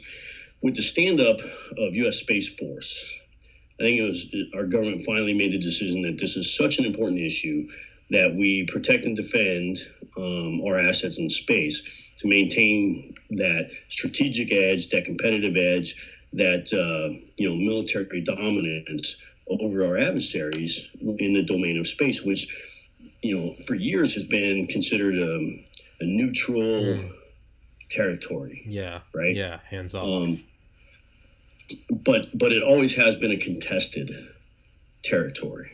Ever since the first satellites went up, and we saw the forerunner of GPS, which was Navstar, right? That 3 satellite constellation that basically told you which direction you were moving in and how fast. It's been, okay, how do we exploit that? How do other countries exploit that? And it's just a constant back and forth. So I think the space Star Wars initiative, as some people call it, from the Reagan era, is more important today, I think, than it was when Reagan was in office. Yeah. It's it's almost like taboo. Like, we can't have weapons in space, but it's like, it's literally like the backbone of our military. It is the nerve center. I mean, we have the nerve center on the ground. We have Cheyenne Mountain, but I mean, literally everything. Like, we're not using like telephone relays to like pilot drones over Qatar from Nevada. Like, and it almost seems like it's like a matter of time. It was a matter of time, and someone was going to do it. Like, so you might as well be the one that fills the void. No one wanted the hydrogen bomb, but Truman was like, "Can the Russians do it? They will be able to do it. Okay, then we're going to do it first." Like, it's. I think it's only a matter of time. Was one thing I can't. We used to have to depend on long-range ground-based radar to try and detect a launch, right? Mm-hmm. So we had bases strategically positioned throughout the world that all tied into this early warning system for nuke launch, right? Places like Woomera, Australia, Clear, Alaska. Yeah, Alert Nunavut, the northernmost inhabited area. Yeah, radar. Yeah. So that has even developed or morphed over the years into a much more robust development that the Air Force is working on right now, called the space fence, right? It's a better, more accurate array of radar and integrated sensors and stuff that basically looks and tracks at every artificial satellite in orbit, right, or moving through the orbit. And it potentially has the ability to detect anything inbound too. You know what I mean? So it's just that next generation of what's happening in space, and can we detect early enough to react? And then, okay, so what integrated weapon systems do we have to react to it? It used to be that freaking, Star Wars looking ball that was shooting lasers at Luke Skywalker when he learned how to use his lightsaber, right? Yeah. I mean, it looked like a bigger version of that to get in the way of these nukes. All right, now we got a land-based nuke that we can knock it out of the sky with. Cool. What's next? Yeah. Like what's next in the line of defense? Yeah. When we're seeing the U.S. Navy and I think even the Israeli Navy testing high-powered laser beams to knock down incoming rounds or missiles or whatever at their ships, it's not a far stretch to go, okay, can we do that in space too? Absolutely. What impact does the atmosphere have on the movement of that laser as it goes through the atmosphere? How accurate can we make that? And then it goes to, okay, so where do we shoot it from? Do we use a land-based platform? Do we use a surface-based platform in the Navy? Do we use a space-based platform for it? Who knows? Yeah. You know what I mean? Yeah. Do we use an airborne platform? Yeah, the YAL, the 747 with the huge fucking laser on the nose. Yeah.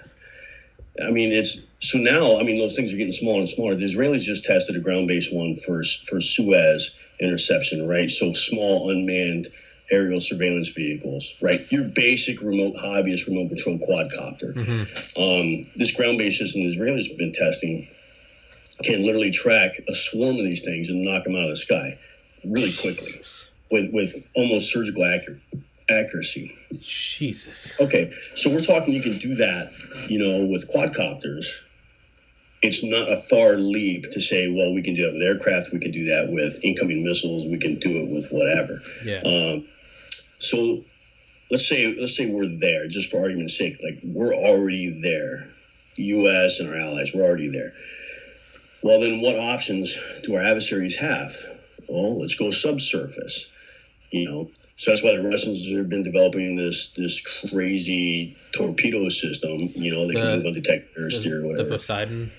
Yeah. Yeah. Right? Because, as soon as the laser hits water, it diffuses. Yeah. Right? It refracts it. It goes different directions. It's just ineffective completely. Yeah. Just completely ineffective. Yeah. So, that kind of tells me, well, if this is what the Russians are focusing on, obviously their plan is to hit shoreline locations, densely populated areas along shorelines or whatever, take out Navy assets and what have you.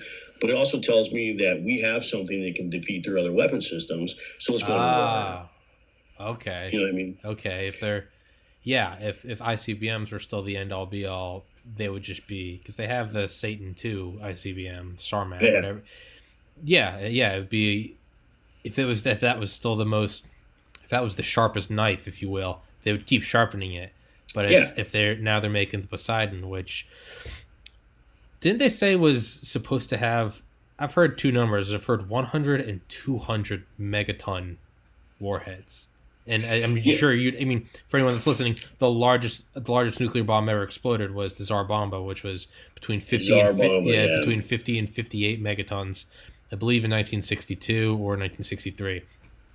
And that was the one over Hiroshima was 15 kilotons, 15,000 tons of TNT. This one was 50 to 58 million, and it was supposed to be able to go up to 100.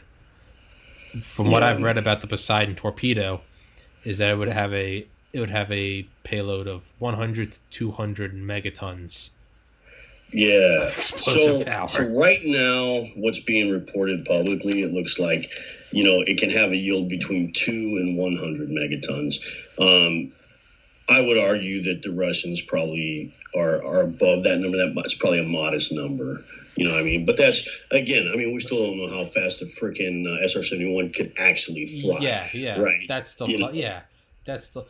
What do you think it is? Side note, what do you think that the top speed is? Because wasn't like the last flight, they broke the record and they went out from LA over the water, came back, fucking really put the coals to it, and then went directly from LA to DC, right? What do you think the full speed is? Do you have...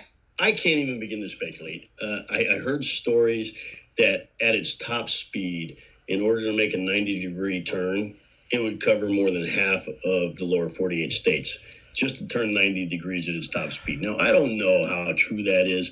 I don't know what distances those are. All I know is that as soon as that aircraft took off, it had to refuel, right? Because it burnt up so much fuel just to get off the ground. Yeah. I do know that the actual frame of that aircraft would stretch 10 at inches. its top altitude and speeds. You know what I mean? Yeah. And I know that the windscreen got so hot that the pilots could fry a sandwich on it from the inside, from the friction. They talk about taking their MREs and putting it on and heating it up so they'd have like hot cobbler or something.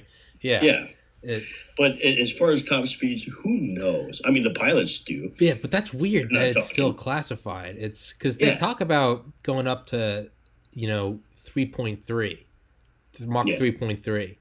And who's the famous one?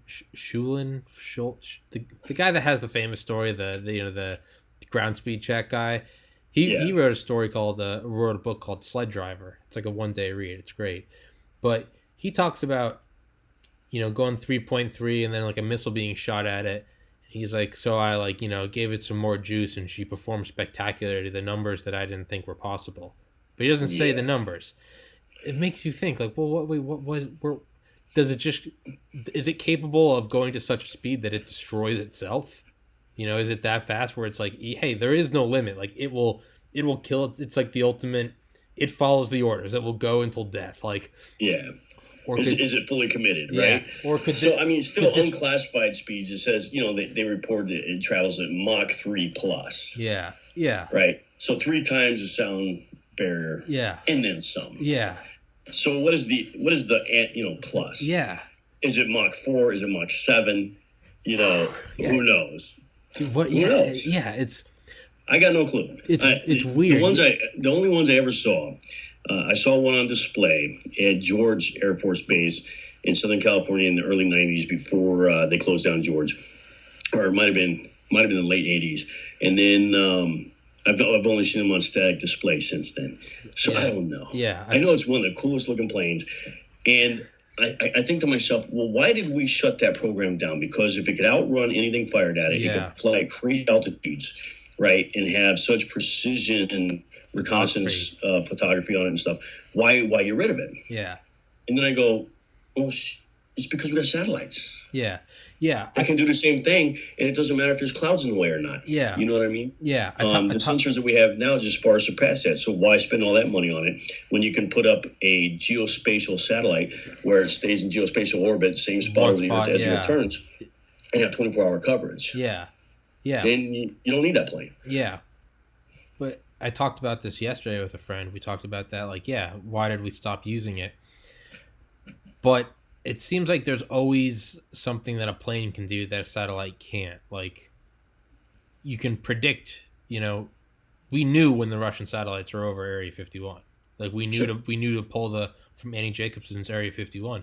We knew to pull the planes into the hangars. They also they said they'd talk about lasers. They could just blind them, right? Yeah. So it's either geostationary or it's a predictable orbit, because it's all, unless you've got some crazy classified thruster on that thing. Like, once it's up there, it's you can get a pen and paper. You can calculate where it will be in 47 years, 3 months, 1 week, and 2 days, and 5 hours. Like, it's up there in 6 seconds. Yeah, exactly. And because that's how we got to the moon with calculators, or not with calculators, with slide rulers. Just because it's set, right? Yeah. So a plane always provides the ability for surprise. And, like, you need data now. You need intel now. Yeah. That's why it's just that I want to believe, but that's why I think that there had to have been a replacement, and it was in our best interest to never talk about it. Yeah. Well, so we saw the end of an era with the SR-71, right? And then we had the stealth fighter come up online. And then the stealth bomber. B-2, yeah. Right? And then they retired the F-117s as stealth fighters. Yeah. And now we have, the YF-22, we have the F-35. They both have, organic anti-radar technology, radar evading, radar absorbing technology, and stealth technology. We've got UAVs now that have similar, capabilities as well. I don't know if the MQ series of Reapers have them or not, but I would imagine to some extent they probably all do at this point in time, right? So why do we retire systems like that? It usually comes down to a couple of things. Funding is one. Two, do we have an adequate replacement for it that's better, right, and more cost effective? And three, did we lose that technology to one of our adversaries? And so now it's a moot point, right? Okay. So, for instance, I want to say we had an F-117 shot down somewhere in Africa several years back, and it was right before we retired the program. Well, the Chinese got in there and were able to scrounge the wreckage of it before we could, right? And they scuttled it off to China, and they reverse engineered it. I mean, the cockpit was not intact or anything, but they were able to reconstruct the aircraft, and then they actually parked it outside in like a residential / industrial area in one of the big cities in China. I've seen just so we could see it. Yeah, I've seen. Right, and then we retired the program shortly afterwards. So that tells me maybe, it's because we lost so much technology in that event to China that now we got to introduce whatever's, on the back burner. We got to finish this other system up and get it pushed out to the field because we've lost our edge on this stealth technology. Yeah. And so maybe that was the case. But again, having worked in research, in development in the past, I can tell you that it takes like 10 years or more from concept to testing a system. Yeah. So by the time the F-117 was out there, the technology was already at least 10 years old, probably 20. Yeah. You know what I mean? Yeah. And so if you look at things like, okay, the space shuttle, we pretty much shut down that program for the most part. I mean, we're redoing it, putting astronauts back in space. But for the last few years, we've had a classified re-entry vehicle that looks like the space shuttle and smaller. X-37B. Yeah. Yeah. And so what is it doing? Yeah. In orbit? There's nobody on it, right? Yeah. So what's its mission? And it goes up for like 800, 900 days at a time. Yeah. Yeah. They launch it in Florida. They recover in California. Sometimes they recover in Florida. So I was here at Vandenberg when it landed out here during one of the test flights or whatever after it spent so many days in orbit. And they landed in the middle of the night. They rushed it into a hangar. Nobody can see what's going on. you know, Yeah. and days later it's gone. Yeah. Like, how did it even leave the base? Like, what they do, put it on a freaking cargo plane and scuttle out of here? Like, what happened? Then just nobody talked about it, nobody said anything about it because nobody knew anything about it except for the guys working on it. Yeah. But it just makes me go, well, first off, why does it need to look like space shuttle if it doesn't have anybody on it? Who cares what it looks like? Is it just that shape? Because that's the best shape. Is that, yeah. Yeah. What's its signature look like when it's in orbit? What's it look like on radar? What's it look like on our sensors? You know, what's it doing? Mm-hmm. You know, where's it going to go? Yeah, it's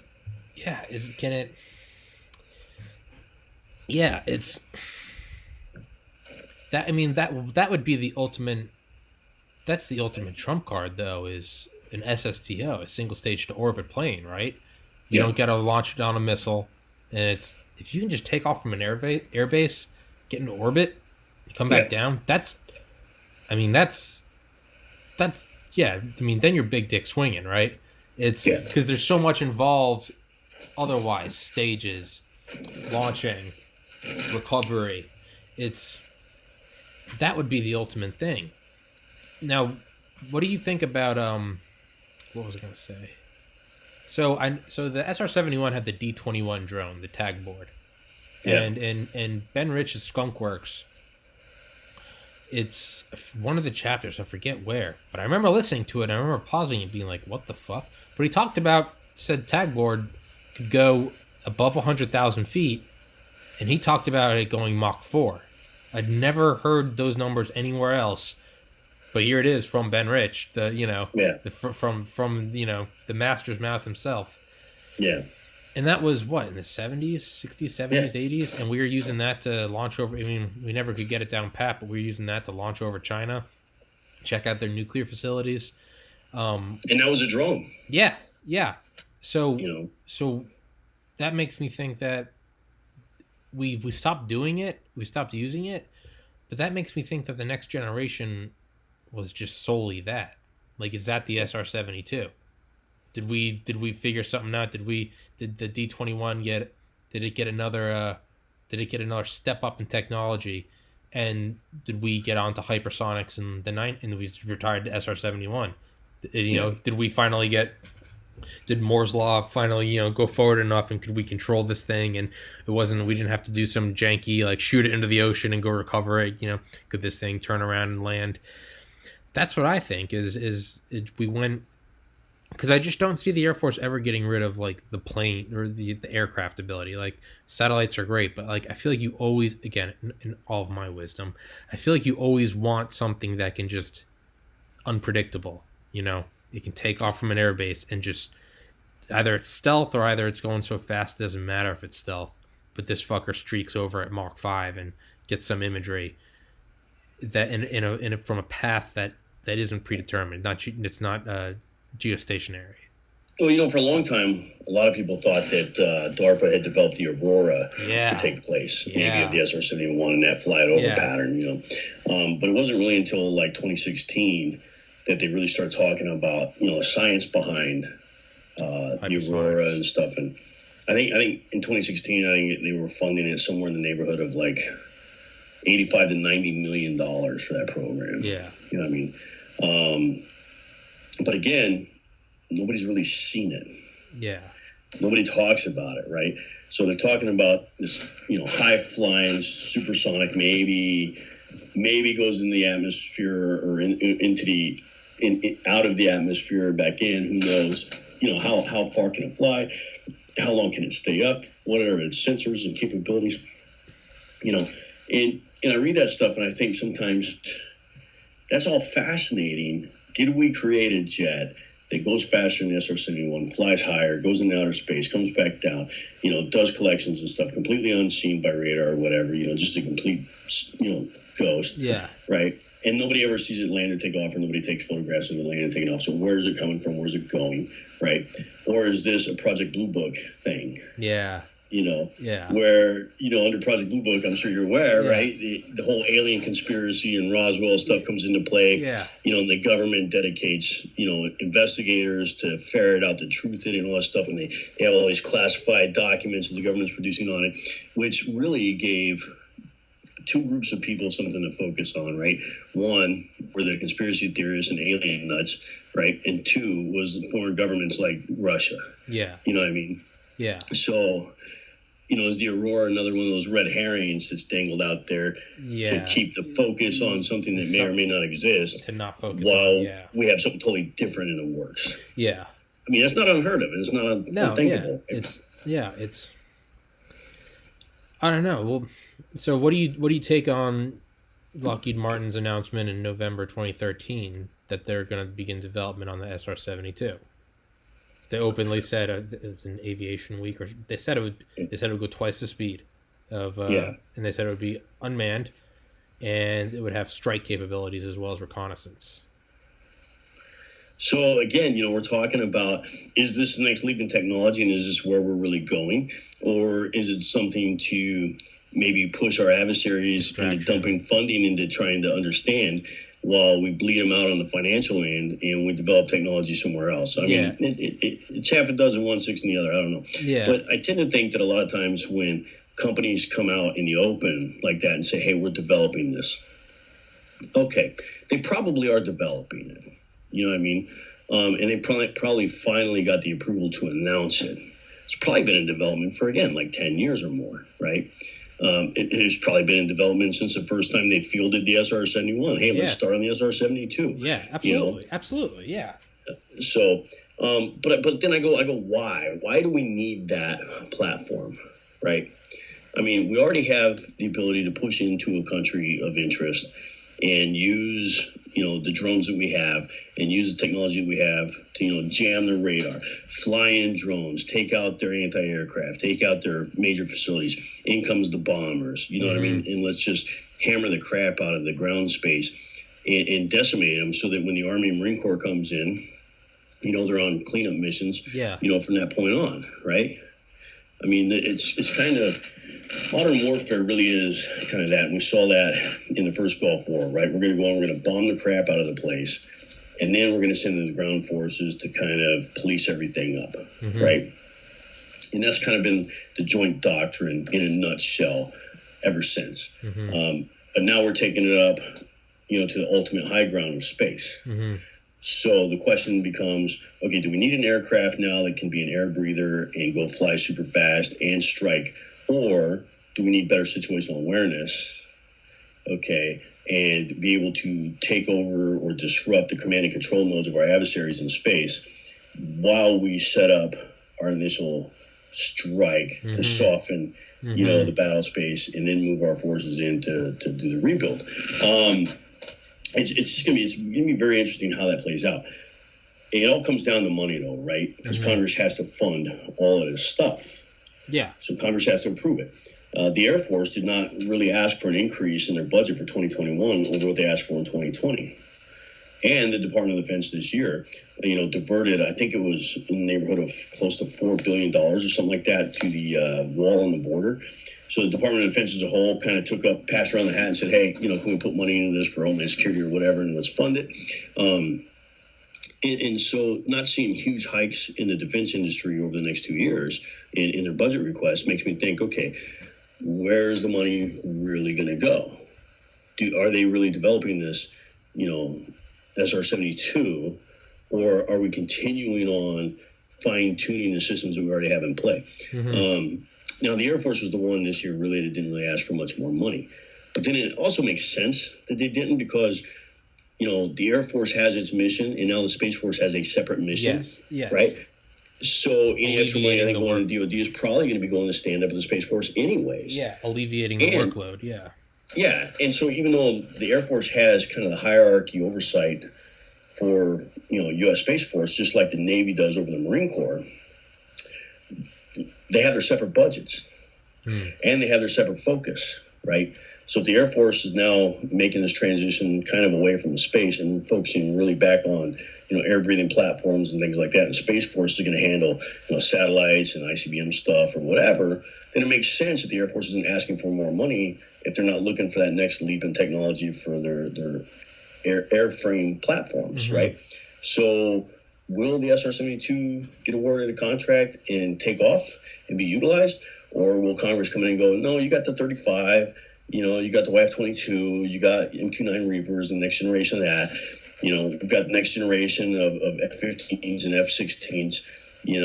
So man, we really don't need that. Because we also have the U-2, and by the way, Space Force has, all these satellites that, can go across every domain and look at everything. So, I don't know. I don't know.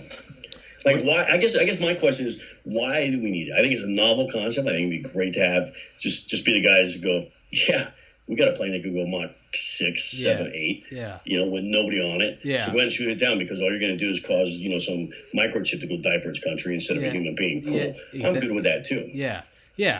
Or shoot it down and okay, good luck. Now you got this hypersonic glide vehicle that's going to come and demolish someplace. Yeah, it's why, if there's something better and more effective, we wouldn't do it. It's like talked about with one of the, maybe, I don't think it was with you. I think it was with someone else. But Gerald Bull, the artillery specialist, and he wanted to design a gun so large that we could shoot up microsatellites with it if they could survive like 20, 30,000 Gs. And he also wanted to develop something that could shoot artillery from New York to London. Non-rocket propelled, just artillery. Yeah. He got some funding from the U.S. and from Canada, and it was novel, it was neat, but they were, why do we need this? Yeah. By that point we were well underway with the F-117. We had missiles. At this point we had missiles for 20 years. It was, why do we need it? Like, we can, sure. Yeah. Why do we need it? That makes sense. Saddam Hussein developed one of the largest cannons ever built. Gerald Bull went to work for Saddam Hussein. Yeah. And that's where that came from. So they actually built one, right? But it still wasn't as effective and as reaching, as I think he originally envisioned.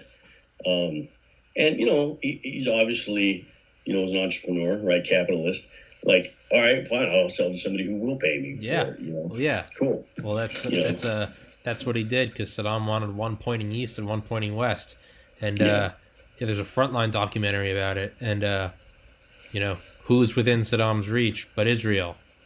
Yeah. And the Mossad openly admits meeting with Gerald Bull and saying, basically, because Gerald Bull didn't want anyone else taking his idea, so he didn't tell anyone about any of the schematics. That's great for intellectual property.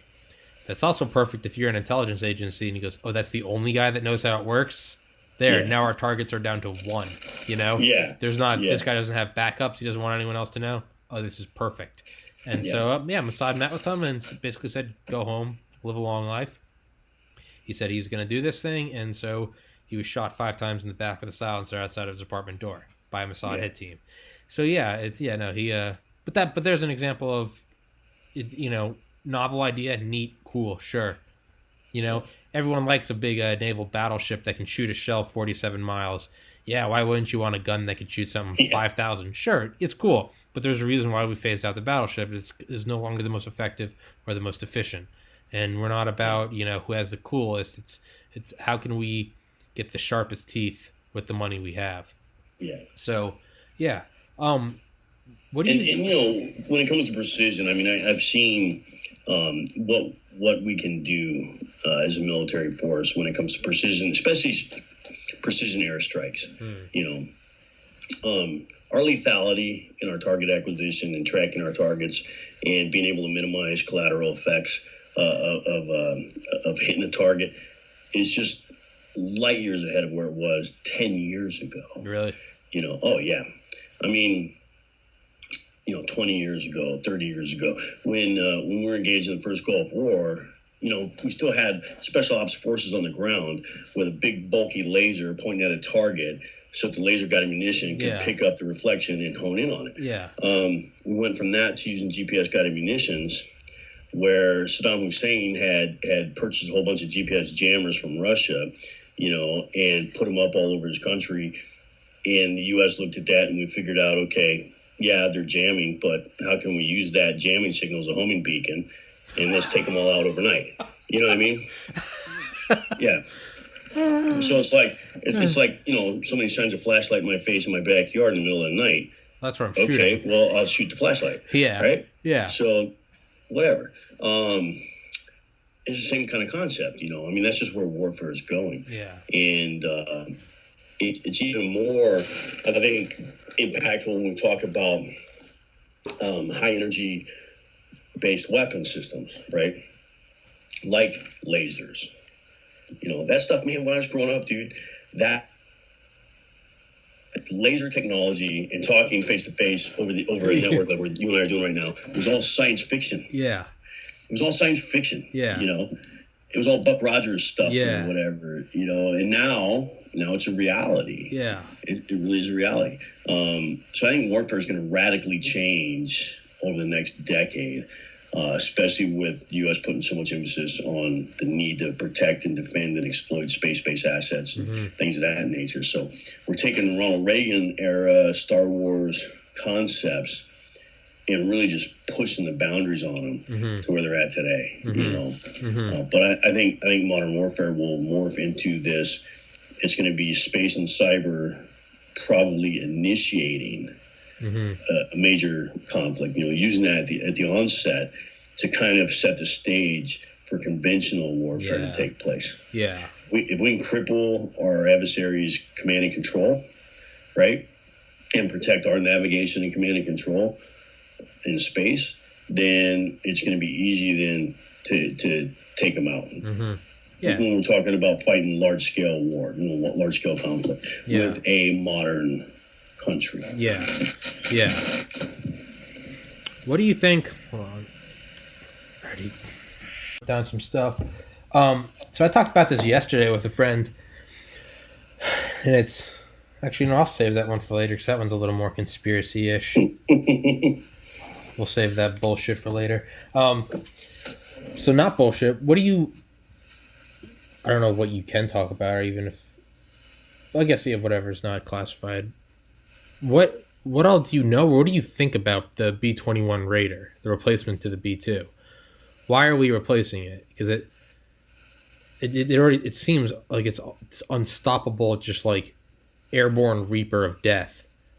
Yeah. What is it just, you know, kind of like we talked about earlier, you know, it's the Russians developing the Poseidon because, you know, that begs the idea that, you know, maybe we inhibited something else. So that's why they're not going forward with more missiles. So this says we're making a new B-2. That just says that there is no defense against this. So it's like push it harder, like push the blade in deeper. So let's get an even, you know, it's like the SR-72. Let's get an even faster, stronger, stealthier. Yeah. I know the B-21 is, I mean, I believe the B-2 is also a special access program, which the B-2, the F-117, and the Manhattan Project, those are some notable special access programs. So what all do you know, or what do you think about it? I mean, I know it's supposed to have drone capabilities. I know it's supposed to have, so I know, or quote, know, that the B-2 was redesigned at the last minute because they wanted it to also be able to fly below radar. Whereas the B-21 is, they kind of, or at least what's been disclosed is that they're not worried about that. So this thing is just going to be way up there, super high altitude. Yeah. So a couple of things, right? I think we're overdue for replacement for the B-2. One, I mean, the B-2 is a manned aircraft, right? And some of those missions can run 30 hours plus. Yeah. You know, they'll take off from the States, they'll fly all the way to the Middle East, they'll go on their bombing run, turn around, and fly all the way back. Yeah. Now, that is one amazing piece of machinery. Yeah. I mean, it has, not only does it have the ability to absorb radar or deflect radar, or whatever it does stealth-wise, you know, but it can also read radar and be able to navigate on the outskirts of it to continue to minimize its being detected and all that kind of thing. I didn't know that. Jesus Christ. Yeah. So, I mean, it has all these capabilities, but it's old technology. And, 1989. You know, you're looking at things like pilot fatigue and stuff. And one of the things that we've learned through, you know, our use of UAVs in modern conflicts is that you can swap out the flight crews mid-flight. Yes. Right? And so you always have someone who's fresh, who's alert, who can, you know, continue to handle the mission set without that heavy fatigue. Yeah. And like Nick. if it gets shot down, you're not losing a human being. Yeah. You know, General John P. Jumper was the Chief of Staff of the Air Force back in like the early 2000s, right? And I saw him give a speech down at LA Air Force Base one year where he was talking about his vision for the Air Force as far as technology goes in the areas of, UAVs and allowing, silicon chips to go die for their country rather than human beings. And it caused a lot of uproar, I think, within the fighter pilot community in particular. So like, well, why are we giving up our seats, for, people that play video games all the time and fly these drones? Yeah. He talked about having swarms of these drones going in, taking out anti-aircraft, taking out radar, letting the conventional planes come in behind them, do their thing, safer and whatnot. He also talked about taking every air-breathing platform and making it a collection platform as well. So, for instance, you have, a refueler, KC-135, flying over the battle space, doing donuts in the sky, gassing up aircraft.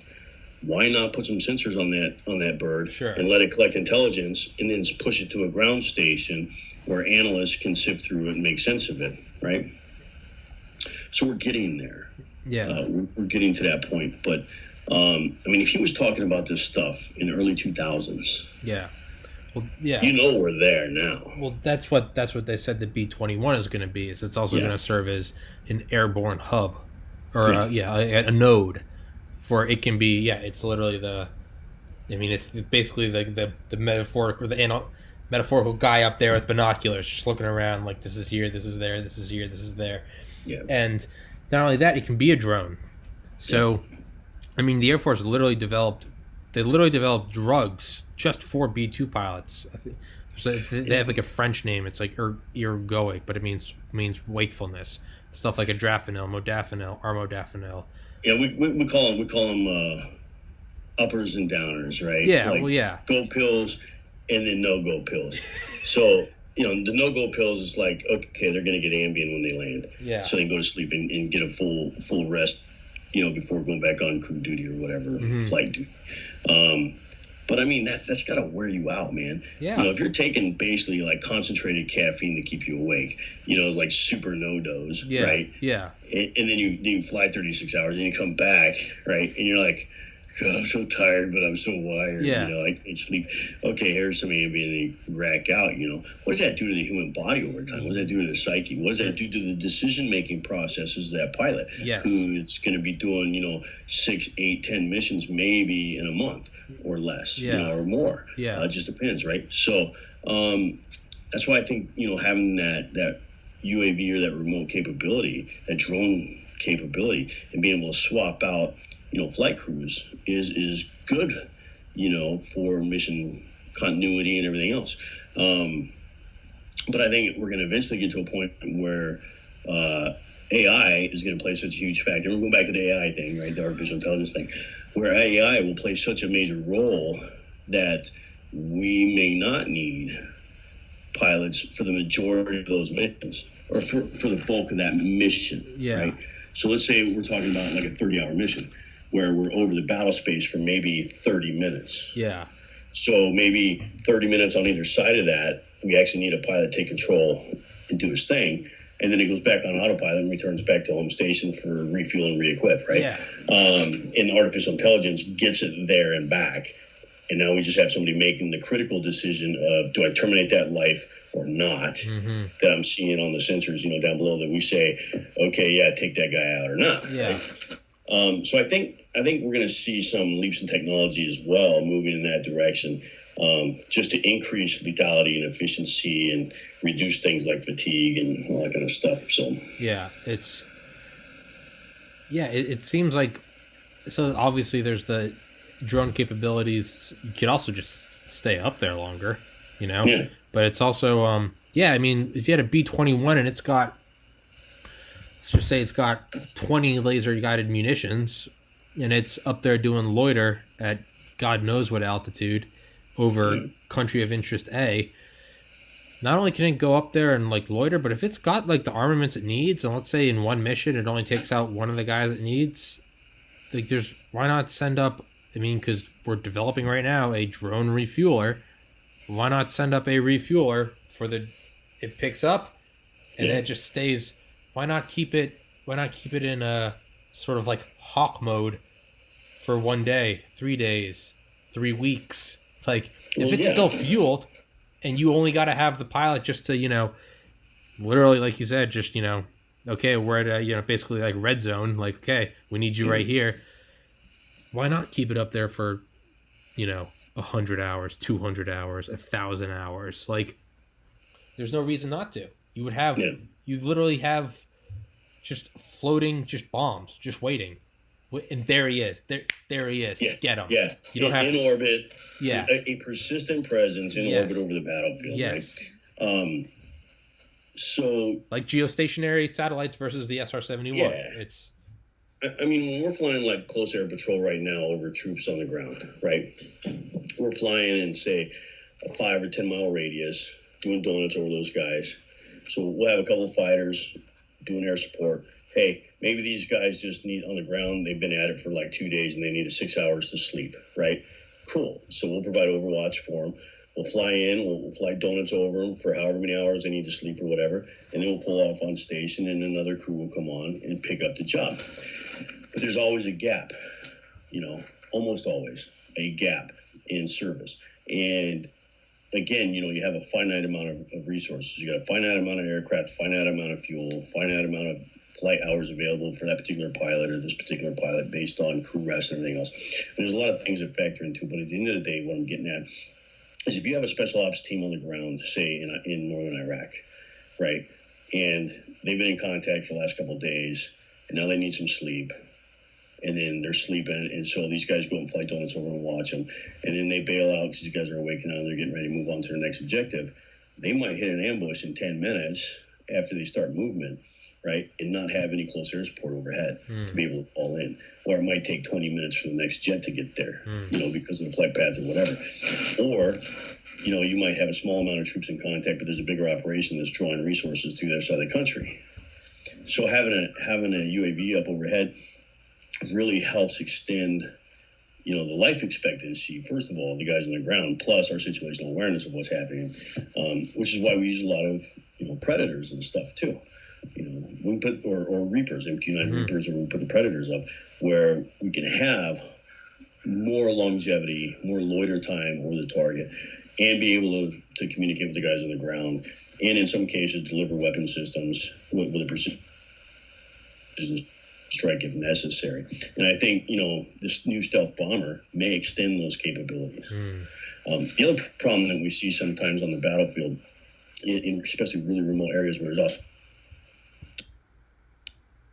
is, communications get jarbled, right?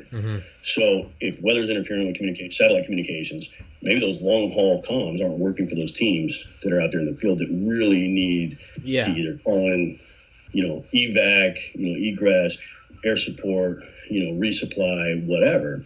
And then they're just kind of stuck on their own, right? Now, all of our special ops guys are highly trained in their teams on how to try and survive those situations and move on to, their secondary or tertiary fallback locations or whatever they do.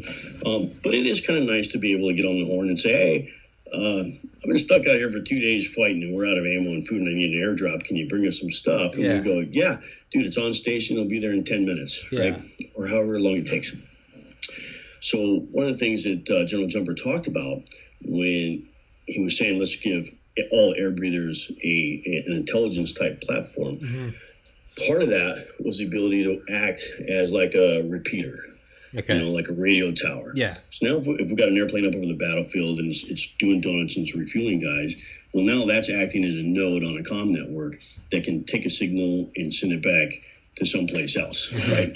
So now if we're having trouble getting to the satellites because of weather or what have you, at least maybe we've got an air breather there that can then relay that message back and forth and increase survivability and situational awareness and everything else. And I think we've seen that play out over the last 10 years. Those types of capabilities coming up online or being used in greater volume. But it's going to be fascinating to see where we go from here. Especially when we're talking about microsatellites and low Earth orbit satellites. Being able to provide, greater, faster communications globally. And it's the civilian sector that's outperforming the military in that aspect, namely space SpaceX right now. But Ooh, shout out Elon. Yeah, it's yeah, what. Now, what do you think about like the ultimate high ground is space, and the ultimate strike capability is a laser because it's speed of light. The ultimate excuse me, the ultimate weapon would be, I would imagine, a ring of geostationary satellites with thrusters on them to move, or even just, I guess, not even like physically move over the target, just aim different. So you'd have nonstop. I don't know. You do several rings on different axes with lasers on them. That would be, you'd be above everything. Doesn't matter if they see you. Fuck you, I'm up here. Yeah. And if you have some megawatt, some gigawatt laser, well, now there is no downtime. It's your recon. Like the Gorgon stare. You're the never blinking eye. You're staring. Yeah. There he is. Shoot but it could be that instantaneous. Satellite picks him up. Facial ID, like, that's him. Fire. Speed of light, 186,000 miles a second. 7.5 times around the world in 1 second. So from 1,000 miles down, that's less than that. That's. Yeah, so I saw, when I was growing up, I saw a movie like that. I think it was called Real Genius, and it had Val Kilmer in it, right? And he was developing this chemical laser, and it was being used by the military, and he kind of got fed up with how it was going to be used and reprogrammed it to aim at his professor's house that they had filled with popcorn kernels and aluminum foil, and basically popcorned his whole house to pieces. Yeah. So yeah, if you've never seen it, you got to go see it. It's a movie called Real Genius. It's great. It's even got a guy that lives in the closet, which is kind of weird but cool. Again, it was like science fiction at one time, right? And now we're getting closer and closer to things like that being science fact. Is it out of the realm of possibility to think that that's not a capability, or it is a capability? Yeah, I think it's reasonable to say that that's probably a capability. Yeah. Whether it's online yet or not, or if it's under development, I can't say. I've never worked on a project or program like that. Sure. And never really studied it too much. But when you're talking about precision with a laser, right? The airborne laser project that the Air Force was testing out at Edwards Air Force Base years ago, it had a gimbal, rotating ball on the nose. So the airplane didn't really have to change its angle or pitch. It's just the gimbal had to move, right? It's the same technology you see on MQ-9 Reapers. So it has a sensor that's in a gimbal that can basically look all over the place, right? And it uses it for laser designation, for targeting and all that kind of stuff, range and distance, and visual effects that it pulls up, full stream video or whatever for ISR. You can read all about it, right? So if we had satellites that were in a stationary orbit, they had some kind of gimbal on there, they wouldn't have to move much. Yeah. Right? Yeah. But again, once something like that gets into orbit, you can keep it as secret as you want while you're developing it, while you put it on the freaking rocket, and while you launch it. But once it's in orbit, now it's observable by everything else up in orbit. Yeah. But you could disguise it as just another satellite. You really wouldn't you wouldn't reveal it till you use it. Well, you could try to disguise it as just another satellite, right? But I would argue that any country, to include us, Russia, China, India, Italy, whoever is putting satellites up in orbit, I would imagine that they have scientists that look at a satellite very closely and go, okay, this is what this thing can do based on its size, its construct, the types of antennas that are on it, the type of power source it's on it, what's radiating or emitting from it, all that kind of stuff, and come back and say, okay, we can say with relative certainty that this is a weather satellite, this is a communications satellite, this is, reconnaissance satellite or whatever. So I would think that if somebody had a weapon system like a laser on a satellite right now, right, somebody would have leaked it by now. Okay. You know what I mean? Because some foreign country would have said, well, you're violating this international treaty by weaponizing space, right? Or, hey, we're no longer recognizing international treaties when it comes to weaponizing space because we've just put a weapon online. Yeah. Now, I don't think that we're there yet, because I think we would see some kind of controversy coming out of that. Mm-hmm. But air and ground, there's, it's open, right? Yeah. So why are we developing ground-based lasers and surface warfare lasers and air-breathing lasers, right? Because we can, and there's nothing that says you can't. Yeah. Yeah. But then again, we were also running into that whole physics piece about the atmosphere and what impact does that have on a laser moving in and out of the atmosphere, right? Is it like when you shine, light into water, where it reflects the light, the angle of the light once it hits the surface of the water? Does our atmosphere do that? I'm not that educated on it, so I couldn't tell you, but I would imagine all the brainiacs in the world that are solving these problems over the last 20 years have already got that figured out. Yeah. So they know, like, okay, if I need to hit this item, this object in orbit with a laser from here, I need to aim over here. Yeah. For it to go. It would be the laser equivalent of like leading your target or something, But now, I remember seeing one thing that said, like, in the event of like an orbital EMP that would, like, knock out all satellites, the military contingency plan would be like, we already have missiles basically loaded up with replacements of just like the core needs, the ones we need the most. Yeah. And it would be like, once the EMP finished doing its thing and all the chaos settled, we launch a rocket up there, and kind of like SpaceX Starlink, we just threw up, like a shotgun of a bunch of new satellites, and just like that, we have a brand new net up there.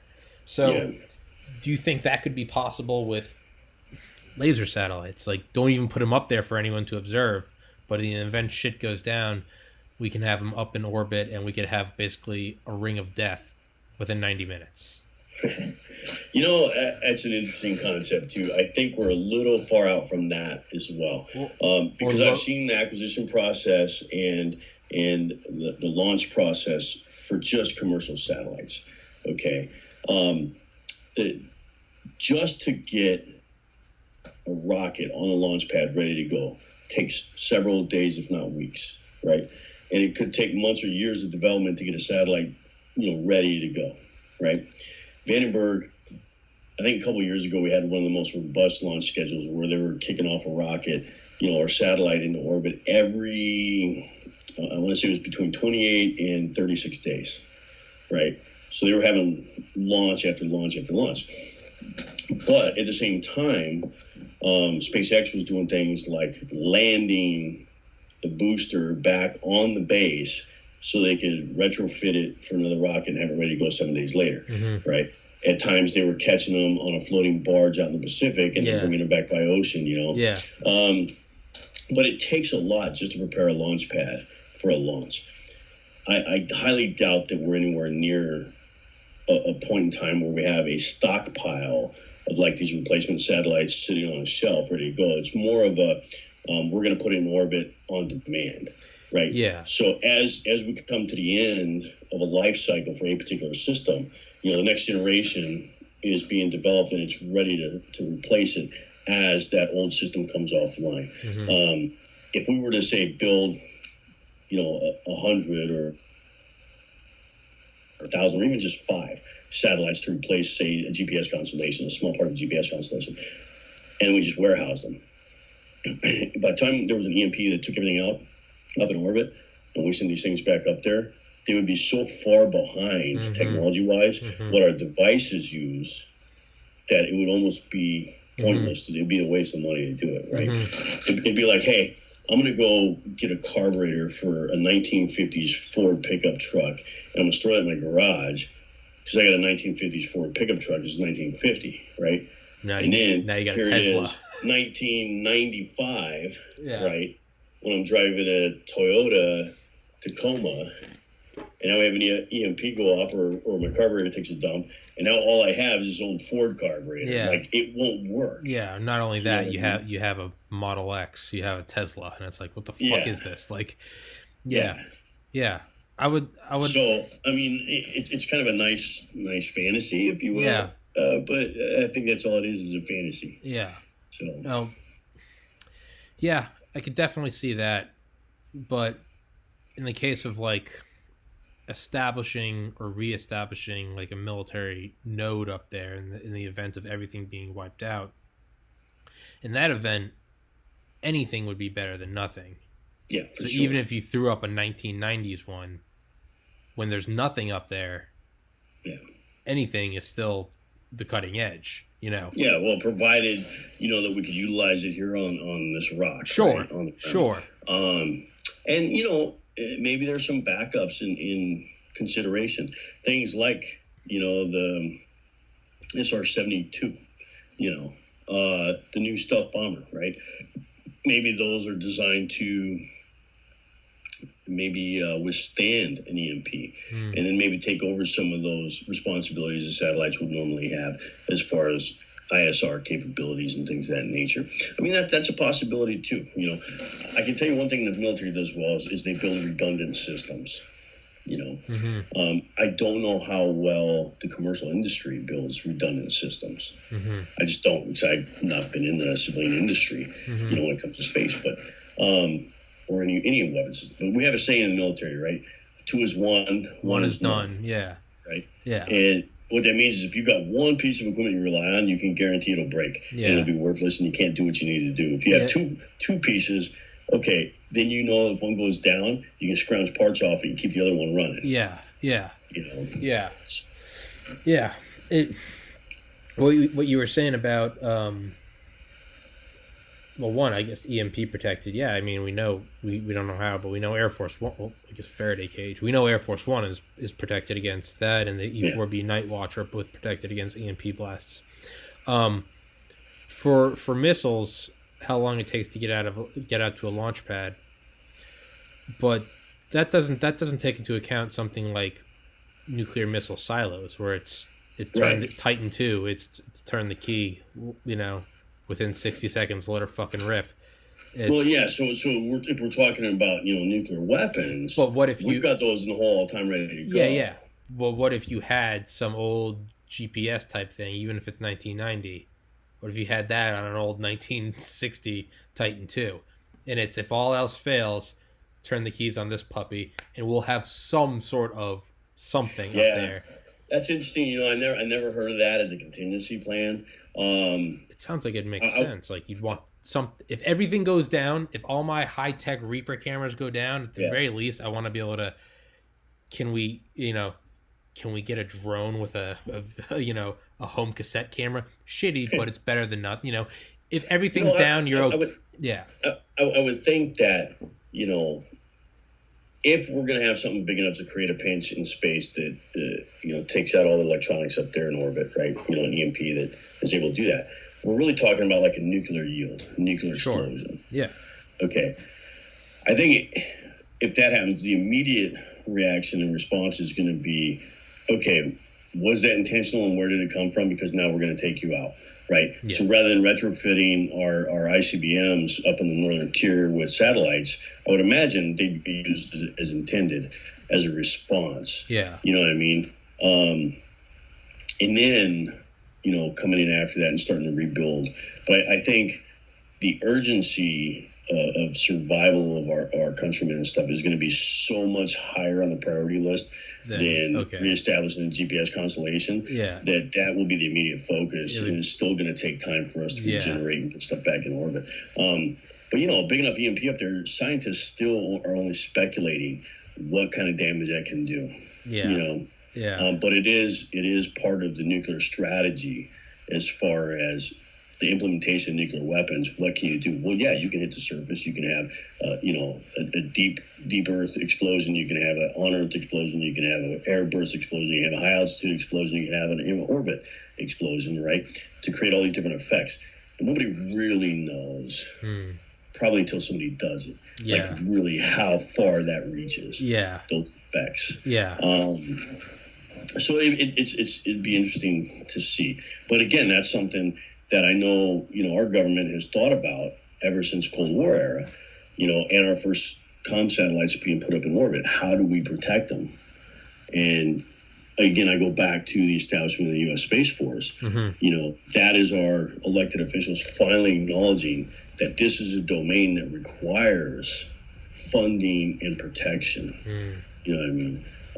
Because so much of everything we do relies on space capabilities to some extent. I mean, heck, we got farmers now, man, that run their tractors almost autonomously, right? Yeah. They got a GPS thing on there, and it tells the tractor where to plow and where to turn around. Yeah. Yeah. So even agriculture is tied to space to some extent. Everything is interrelated with that. Yeah. Yeah. What kind of related, not even so much as a question, so much as just a statement. Raven Rock by Garrett Graff, one of my favorite books.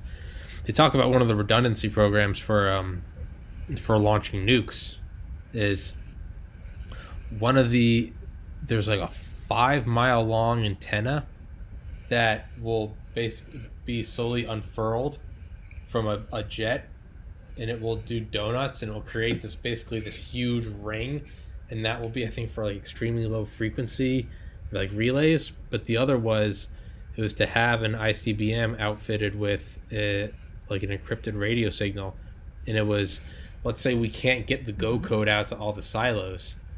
Well, if you could have this one that would be EMP protected, fire that thing up, and you'd fire it from like wherever, like California, and you'd go all the way across the United States, and it would launch this go code, and everything under it would just start firing.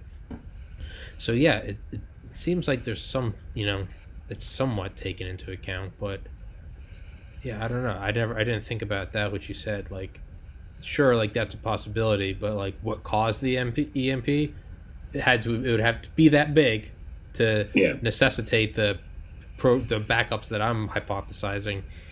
Would have to be a nuclear explosion, and now the main problem is, okay, well, why was there a nuclear explosion?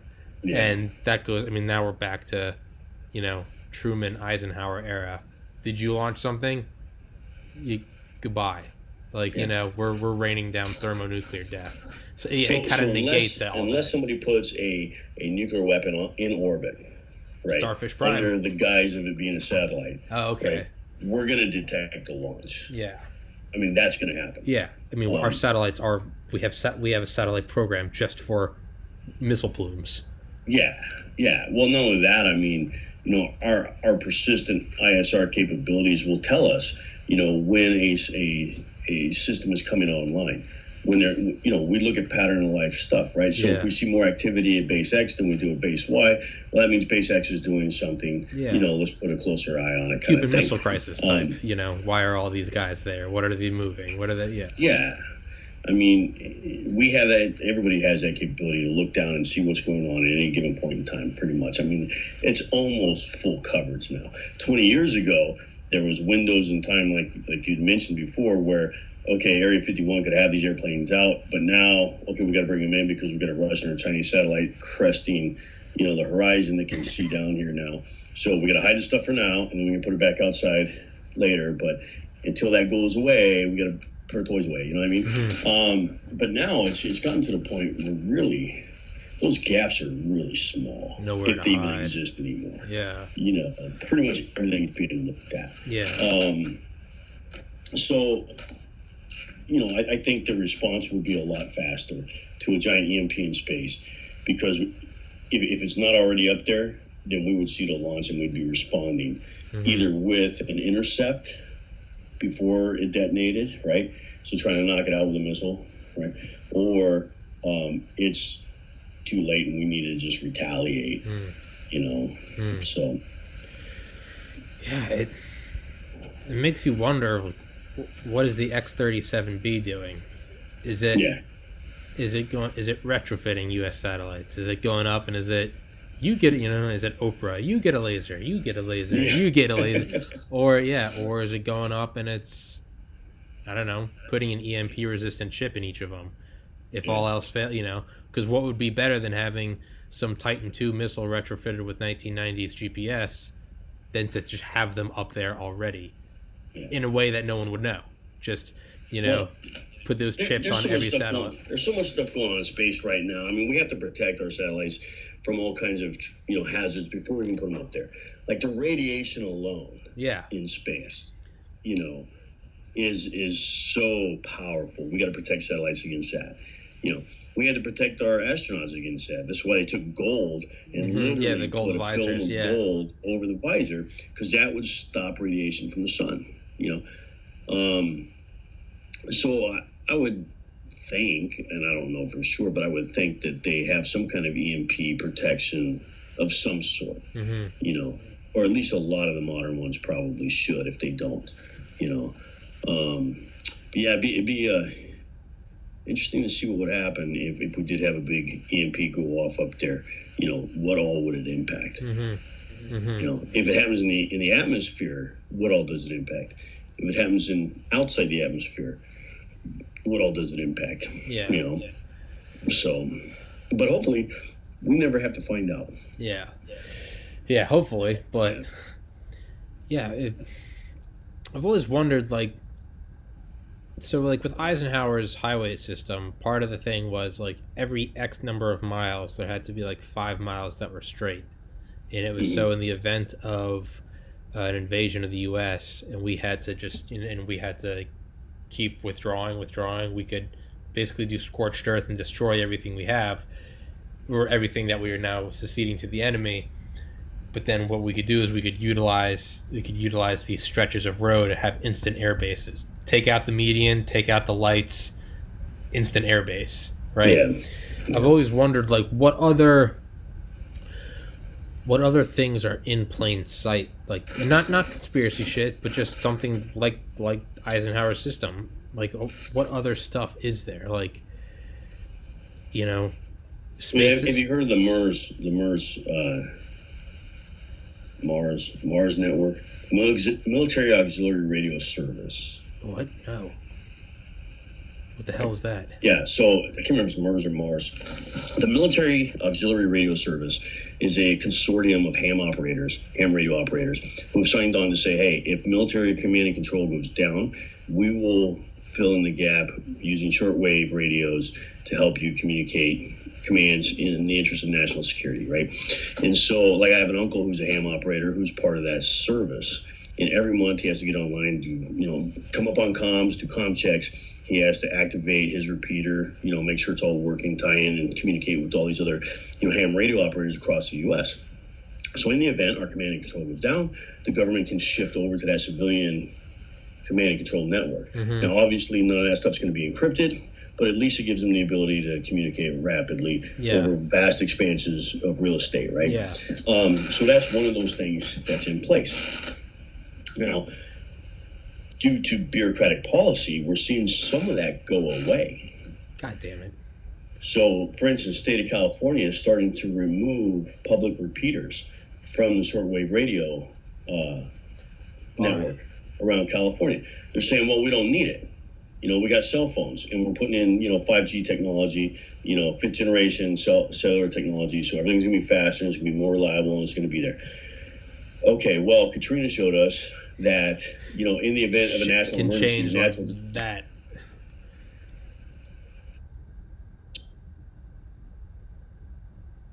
Or they get overwhelmed, like in the case of 9/11, where, everybody's now calling 911 because the plane just hit the towers, and now 911's system's all jammed up, and nobody can make a phone call because you got, 5 million people all calling the same number at one time. So during the Katrina event down in New Orleans and stuff, ham radio operators were the ones that were helping coordinate search and rescue efforts with the National Guard to get people saved off of rooftops, from flooding and stuff. So it's the same system. It's the same group of people. But California says, oh, we don't need that. Well, hey, California, have you forgotten Katrina already? You know what I mean? Yeah. It seems like Americans have amnesia or something. Yeah. Or bureaucrats have institutional amnesia where something happened 6 months ago and they've already forgotten about it. Yeah.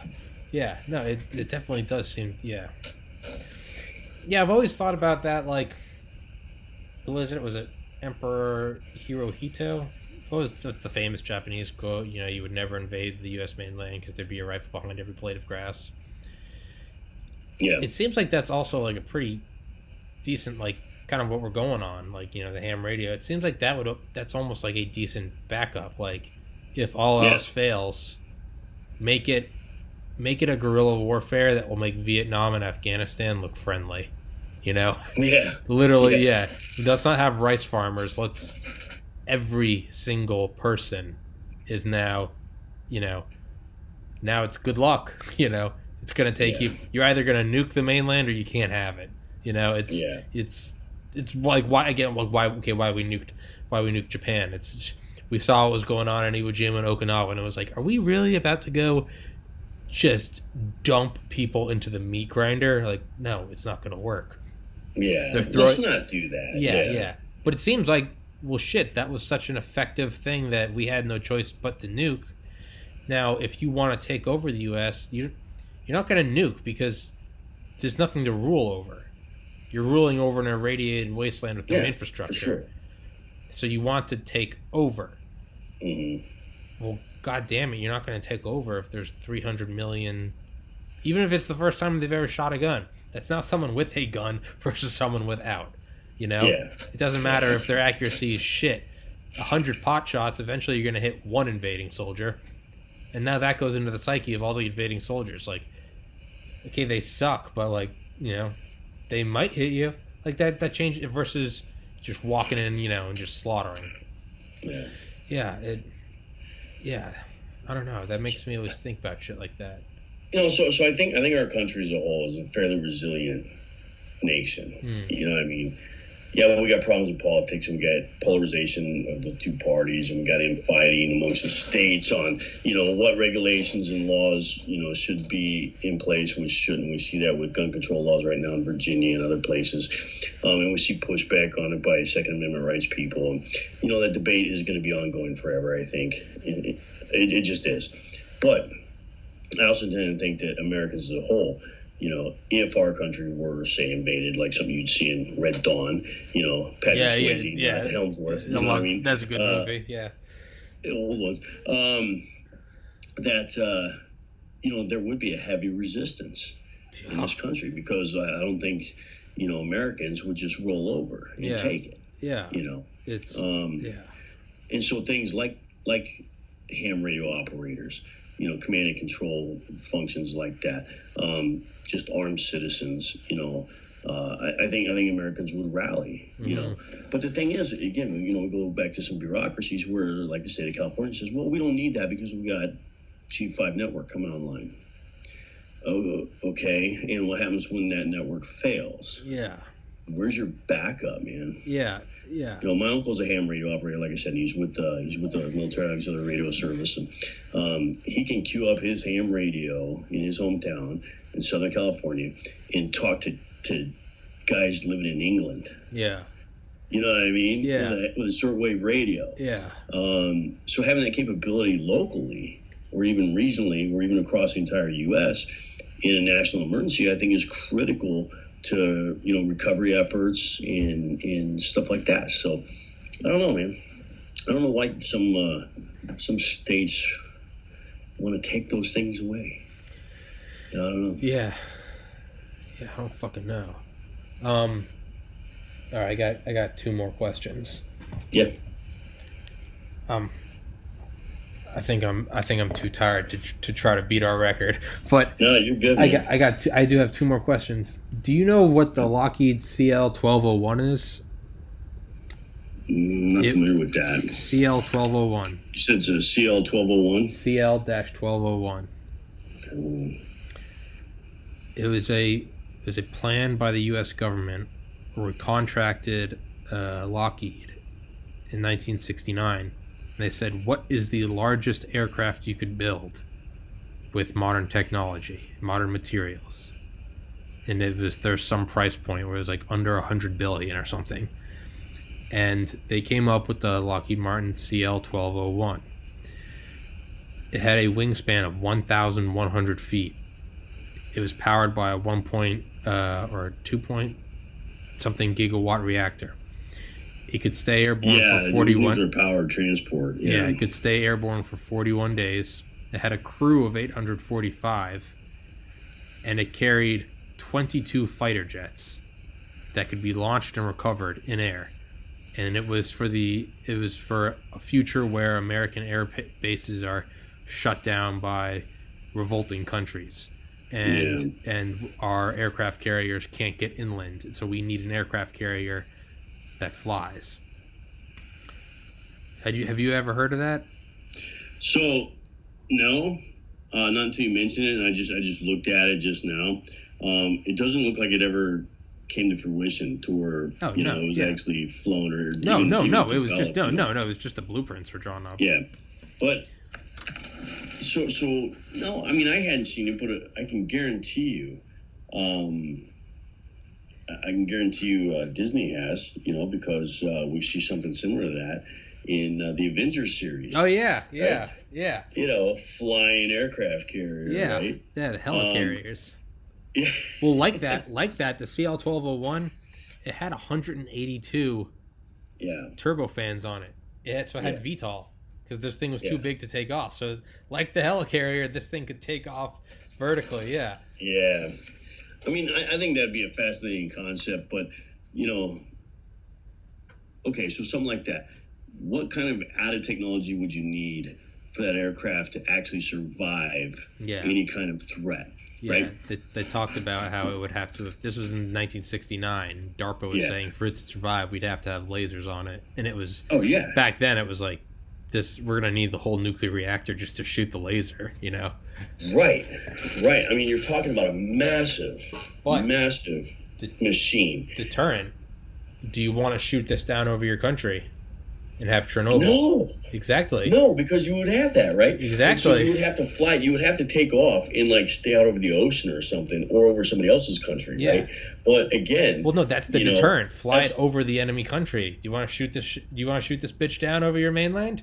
Yeah, but for something that big to be able to fly at any kind of speed, right? 30,000 feet and Mach 0.95. This thing was nuts, dude. Achievable? I don't know, man. Skunkworks drew it up.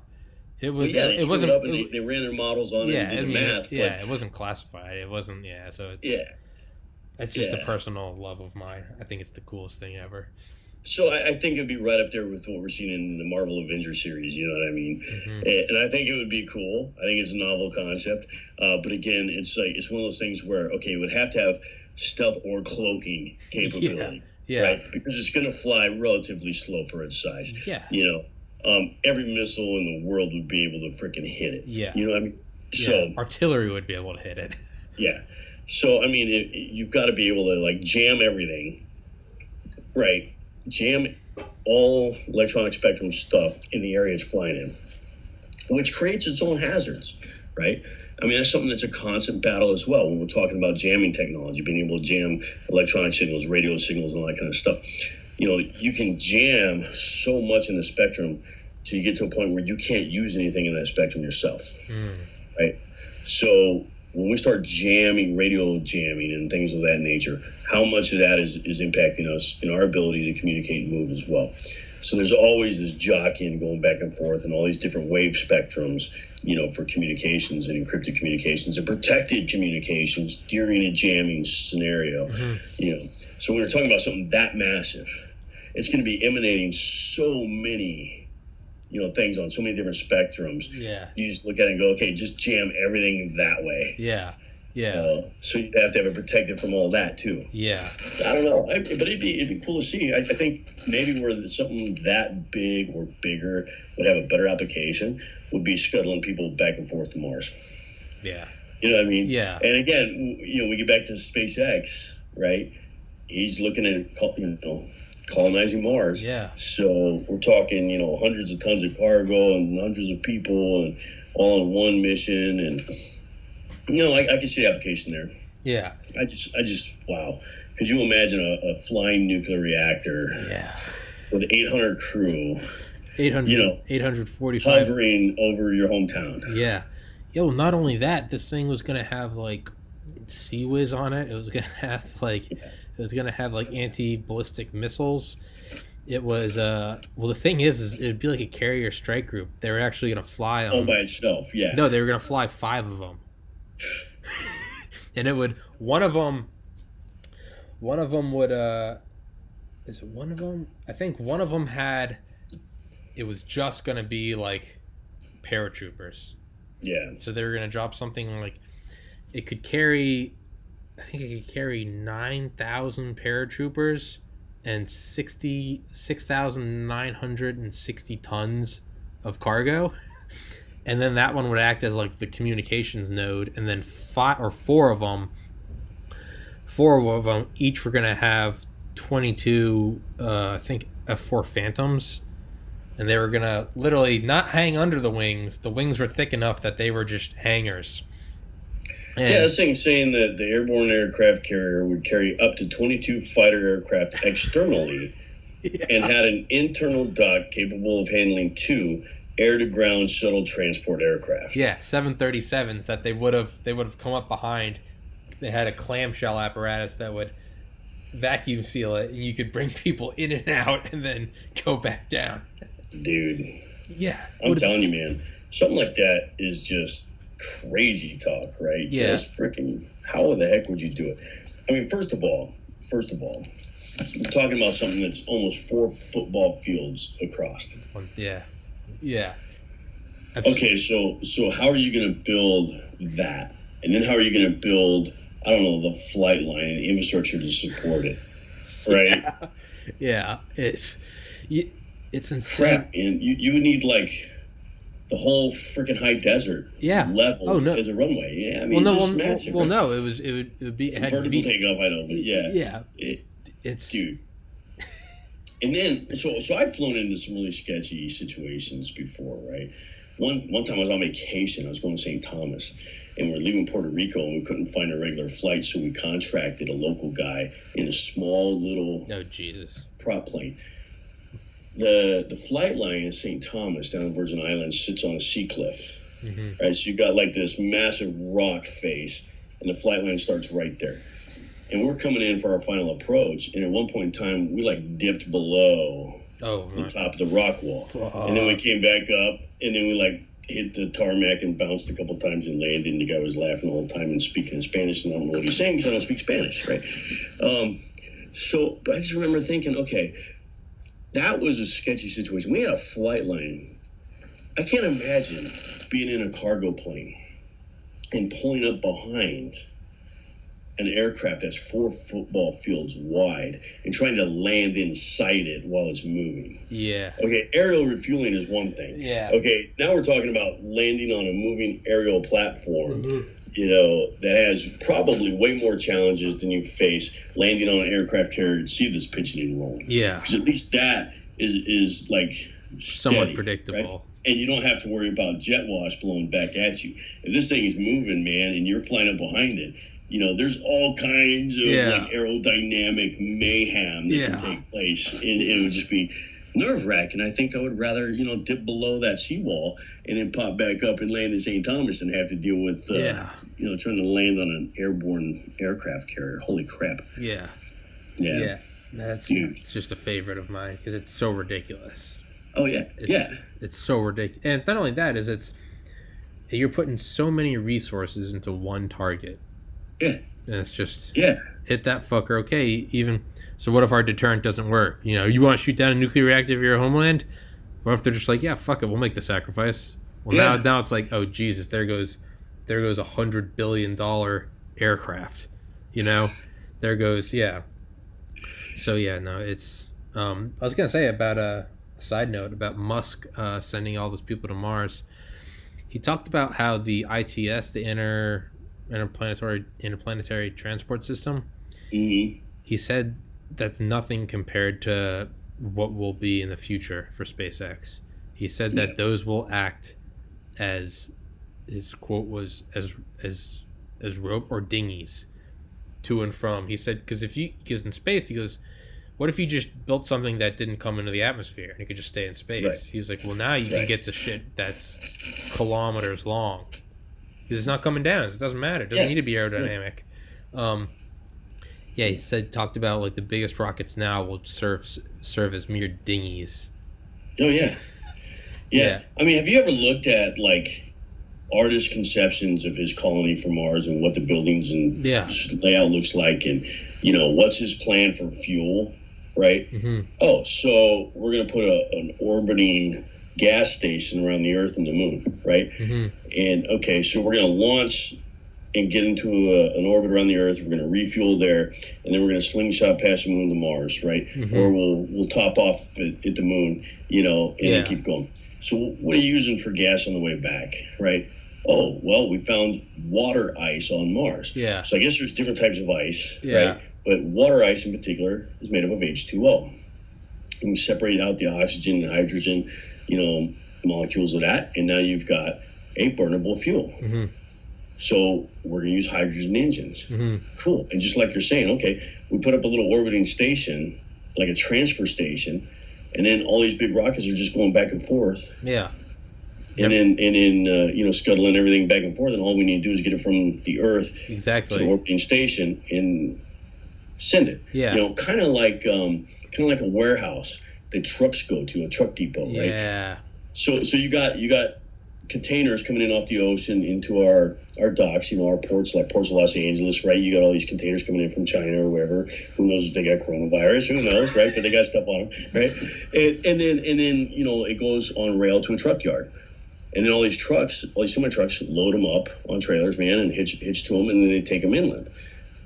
Kind of the same concept, really, And I like it. I like his ambition. I like his thought process on it. I read one time that he said, hey, I know that people will probably die when we first start doing this. Oh, yeah. Yeah, he said they will die.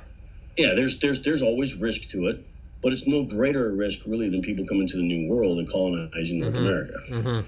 That was a risk. Yeah. It was a risk for the Vikings to get in their little boat, and cruise across to Greenland, Yeah. So it's just the next leap, I think, in man's constant search or constant need to explore. Yeah. Right? Yeah. So speaking about space for a minute, there's something interesting that's been popping up in the news that catches my attention all the time. Okay. Scientists have finally zeroed in on a radio signal that seems to be made by some form of intelligence radiating from a star out in space. Oh, Jesus. And that it's a consistent signal, and that it transmits the same frequency, same duration, every 16 days. Oh, They've got zeroed in on it. Oh, right? God. Now, this thing is hundreds of light years away. And it's an interesting topic of discussion because I think it was first discovered several years ago, that, hey, there's this radio burst. Oh, hey, there it is again. And now we're kind of tracking it on a 16-day cycle. And I've always been in the school of thought that we are not the only intelligent life forms in all of creation. No, we can't. Right? There's no way. Yeah, it's right. Yeah. There's no way. But I've also been in the school of thought that if any living creature of intelligence has the technology to cross space and time and come to see us, and we can't even get past the moon, they're either going to be like, yeah, we'll colonize that place and make them our pets, or we'll turn them into food, or we really don't care about them because they're no threat to anybody. They have nothing we want. Right? We'll come back later. We'll come back later.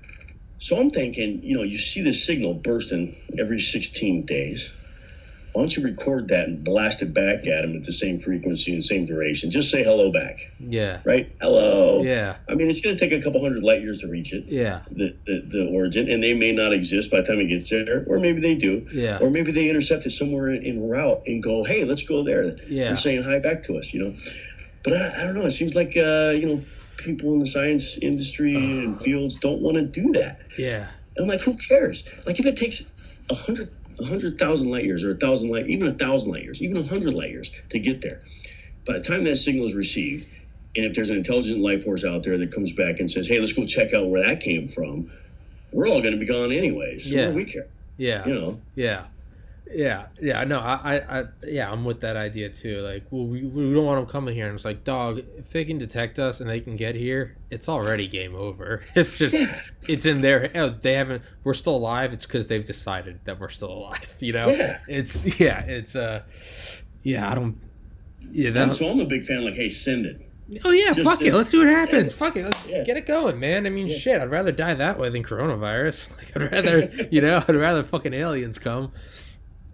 Yeah, man, that's a weird one. Yeah.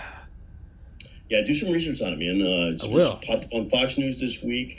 I want to say I saw it on BBC earlier this week too. So yeah, I mean, just check it out. It's kind of an interesting side note there on space. It's one of those things. It's like, okay, if this is a discovery and we can say with certainty it's coming from an intelligent source, because nothing in space by its nature creates that consistent of a pattern on its own, right? And we conclude that yes, this is coming from an intelligent source. Why isn't that making more news? You know what I mean? Like, this could be proof that life exists beyond this planet, right? This could be proof of that. And so why do we care that the president tweeted his opinion on a DOJ decision, okay, when, like, there could be intelligent life out there and this could be proof of it? Like, I really don't care about anybody's opinion at that point. Well, I want to know, hey, what's bigger than us? Maybe it's the equivalent of the aurora. Here's a distraction. Pay attention to this. Yeah. Maybe it's the government going, here's this huge fucking thing. This might be alien contact. Coronavirus. You know, like no one pay attention. President tweet something stupid. Now we're all the cat looking at the laser pointer. Maybe it's the modern day Project Blue Book. Yeah. It's I always think of it like you mean, what if it's just Trump's Twitter is the cat's laser pointer? Hey everyone, look over here. You know, what was that? It's we also got to think, if let's say it was alien contact, those in power want to stay in power. If there's something out there with the ability to contact us, that is obviously the new, you know, let's say we're a bunch of cavemen and the leaders are the cavemen that have spears, right? So they have the power. Well, if all of a sudden some guy's walking over across the plains and he's got a digital camera and an M16, he's going, what's up? If you have the spears, okay, you acknowledge that he's far superior to you, but you don't want him coming over here and equalizing everything, giving everyone guns. It's in your interest to go, let's go talk to him. Maybe we can get some guns, but let's keep all these dumb motherfuckers under our thumb because we got it going on good over here. That's my, you know. Oh, these guys are beaming at us saying, well, yo, what's up? We got, you know, faster than light drives. We've got nanomaterials. We've got cold fusion. We're going, oh, cool. Shut up. You know, we'll take it. Coronavirus, don't look over here. We'll take it. You know, but I think even that in itself would then just be like, that would be a filter.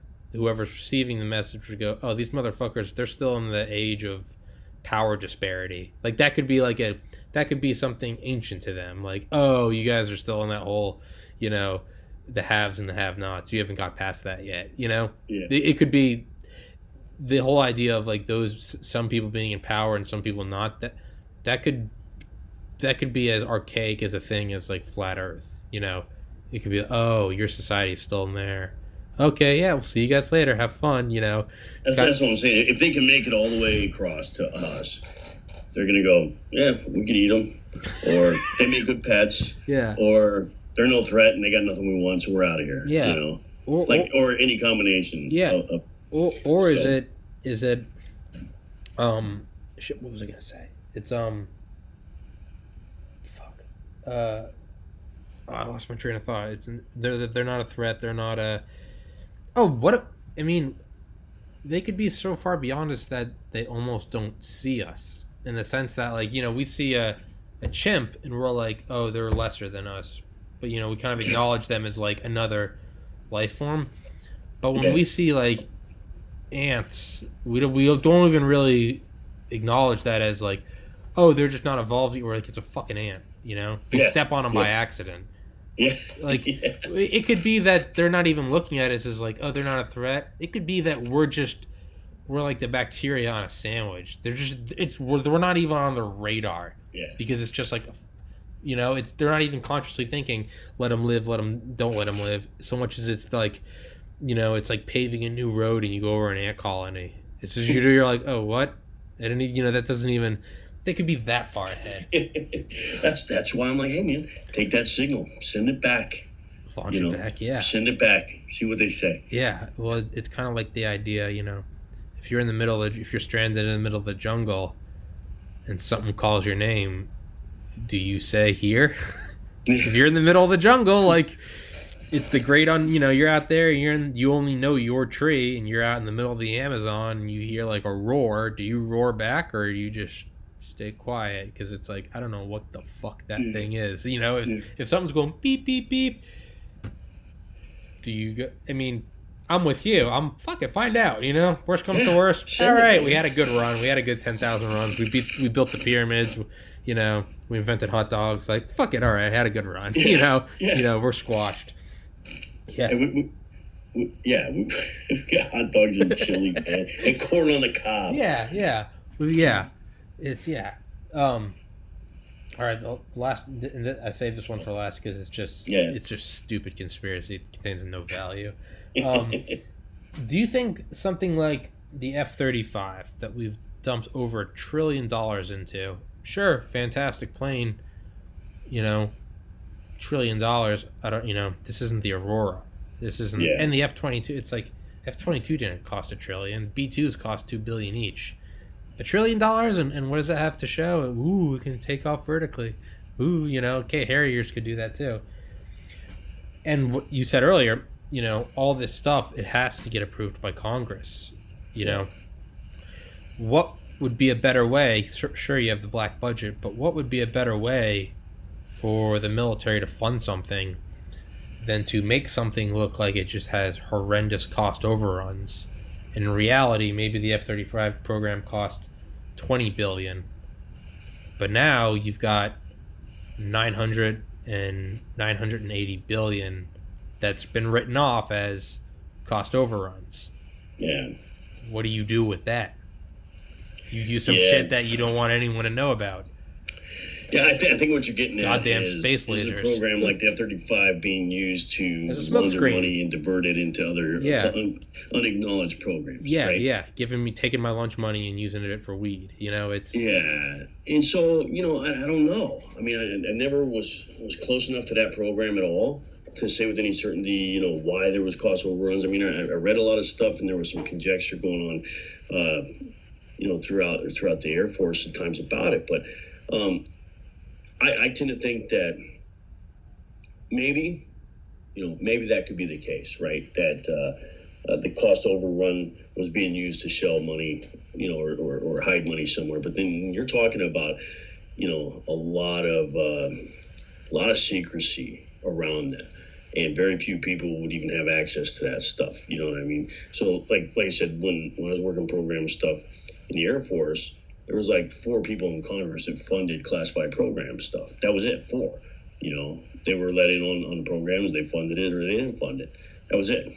How it got funded was way beyond anything that I ever dealt with, because, again, when you're talking about compartmentalized programs, think about the stealth fighter for a minute, right? The F-117, right?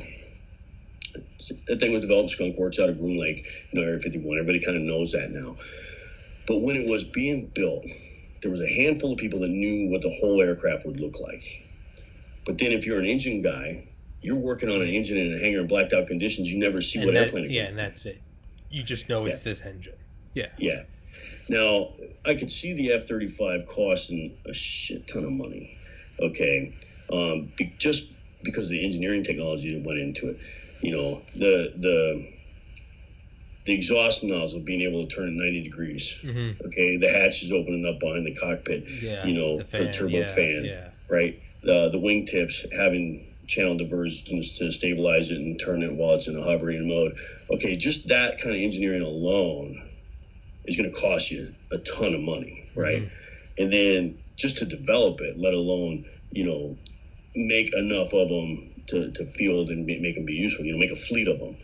But then the electronics that goes into that aircraft and the computer programming that goes into that has to be, astronomical in cost. Because we're talking about an airplane that has basically the capabilities to outfly the pilot, right? What a pilot can physically take and what this airplane can actually do are 2 different things. We're also talking about things like over-the-horizon radar. Being able to look over the horizon and fire a missile over the horizon in an aircraft that cannot actually see you, but you can see it, right? How does all that technology work? Yeah. Integrating that into a helmet, that costs thousands of dollars just for the helmet. Yeah. You know what I mean? So I can see it being way, way up there. If there was money being diverted off of that program for other things, is it possible? Sure, it's possible. But, what's more likely is how our acquisition process works, and it becomes a drain on finances. Yeah, inefficient, bureaucratic, red tape. Yeah, because everything comes with strings attached, right? Everything comes with strings attached. The Air Force is making a disruptive push right now in some circles for competitive research and development at a cost-effective, in lightning fast speed, construct. And they're kind of going back to the World War II fighter acquisition process, where we go, hey, we've got this new system that we want. Aerospace industry, who can produce us the fastest, most cost-effective version of it? Go. Yeah. You know what I mean? And so we're seeing some of that disruption take place right now, even on the space side of the military, with software applications and new techniques and hardware and software coming online. There's this competitiveness that's taking place. You got to follow a thing called Space Camp, right? An acquisition day for space. It's these programs, these events that are put on by what was Air Force Space Command, which will now be U.S. Space Force, where they pull in all these people from all these different industries, and it's like a Shark Tank, man. They pitch ideas out to the Air Force, or they pitch ideas out to the Space Force, and go, hey, I can produce this for you. Yeah. Here's how I can do it, and here's what it'll cost. And contracts get awarded through that. That kind of competitive spirit, I think, is what brought us to have a technological edge in World War II when it came to air breathing platforms, airplanes and stuff. And I think that's going to take us over that edge when it comes to space. But where does the original funding come from? Could it be the F-35? Could be a million different projects. Yeah. You know what I mean? I just don't know, because I've never really been on the inside of that piece. Yeah. So, Oh, God damn it. Yeah. Actually, I wish, if I knew somebody who was and could talk about it, I'd probably pitch them your way. But, I spent more of my time in the intel community and in the space community than anywhere else in the service. Yeah. And so I just wasn't really on the leading edge of any air breathing platforms. Yeah. You know what I mean? Yeah. Yeah. All right, do you care if I actually have a couple more questions? No, go ahead, man. Yeah, I don't. Yeah, I know I keep saying I'll wrap it up. I got a couple more questions. Hold on. All right, so you kept saying that, and I've heard it before. When you said unacknowledged, what all does that mean? So it basically means there are things that the government may or may not be doing. If they are, they're never going to acknowledge it, right? So like not even to classify like years later. It's just straight up. So sometimes I think once they get around to declassifying things, it becomes acknowledged. Hey, we had this program. So for instance, the F-117 fighter, it was an unacknowledged program when it was in development, right? The government didn't disclose to anybody that they had a contract with Skunk Works to develop this stealth fighter. So they're funding money into it, right, through classified research and development or whatever, with an industry partner that we didn't acknowledge at the time we had that relationship with. Because what that does is it allows the research and development side of things to take place without too many foreign intelligence entities trying to pry into it or dig into it. You know what I mean? If we just don't ever talk about it, unacknowledged, we don't ever talk about it at all, we don't even say it exists, we don't even hint that it exists, then there's nothing for anybody to go digging into, right? And so a lot of those research and development programs initially will be an unacknowledged program until the government sees fit to actually expose that we have that capability, right? So things like the F-117, the B-2, the YF-22, until it was put in the public eye, it was all that stuff was unacknowledged. So that's what I mean when I say unacknowledged. It's just we're not even hinting that we have this in the works. You know what I mean? Or that we have this relationship with this company who's doing it for us. It's just we're just not ever going to talk about it. So, yeah. Now, how, I guess, from an intelligence standpoint, how can things be kept secret? Like, just how, and I don't know what you can and can't talk about, but like how just how compartmentalized can things be? How kind of like who's the guy we were talking about? The Gerald Bull, artillery. You know, he compartmentalized with just him, so it's easy for the Mossad to go. Pew! But how well can things be set up that only this many people know the big picture? Yeah. How well? I think when programs are created that are compartmentalized programs, all of that is taken into account, right? And so they'll bring somebody on with certain expertise to work on a very specific piece of that program for a duration of time, and then they send them on their way. Bob Lazar. Huh? Bob Lazar. Yeah. So here's your little sliver of responsibility. You're going to come in, you're going to do this for a year or two, or 3 or 4, and then you're going to sign your life away non-disclosure agreements, and you're going to go away, and we're going to bring somebody else to pick up from there, right? The closer to a fully assembled system you get, the more the people working on it have knowledge of, to greater extent of what's being worked on. The big enchilada, yeah. So we go back to the F-117 when it was under development. Again, the guys that were working on the engine, they were just building an engine. So they weren't even the guys who had authorization to know what airframe that engine went onto. So they didn't even install it in the airplane. They just worked on assembling and fine-tuning that engine, right? So they've got one piece of that compartmentalized information. Okay, so now, if they're gambling down there in Vegas or something like that, and they get carried away drinking, and some Russian foreign intelligence agent, tries to elicit information from them by blackmailing them with a hooker, right? The only information they get out of them is, we've got an engine that has titanium blades on it that has these tolerances, and that's it. Yeah. It's not really that much different than any other jet engine in the planet. You know what I mean? Yeah. And so that's how we keep a lid on things, in the government when it comes to compartmentalizing stuff. The reality is 2 people can keep a secret if one of them's dead. Yeah. That's the ultimate reality. Yeah. Right. Yeah. Well, something like there's a lot of effort that goes into doing background checks on people to determine if they are of good, trustworthy character, and it's a continuous process too. Okay, so when somebody's awarded access to classified material within the military, they have to undergo a background investigation to make sure that there's nothing there that says we can't trust this person with secret information.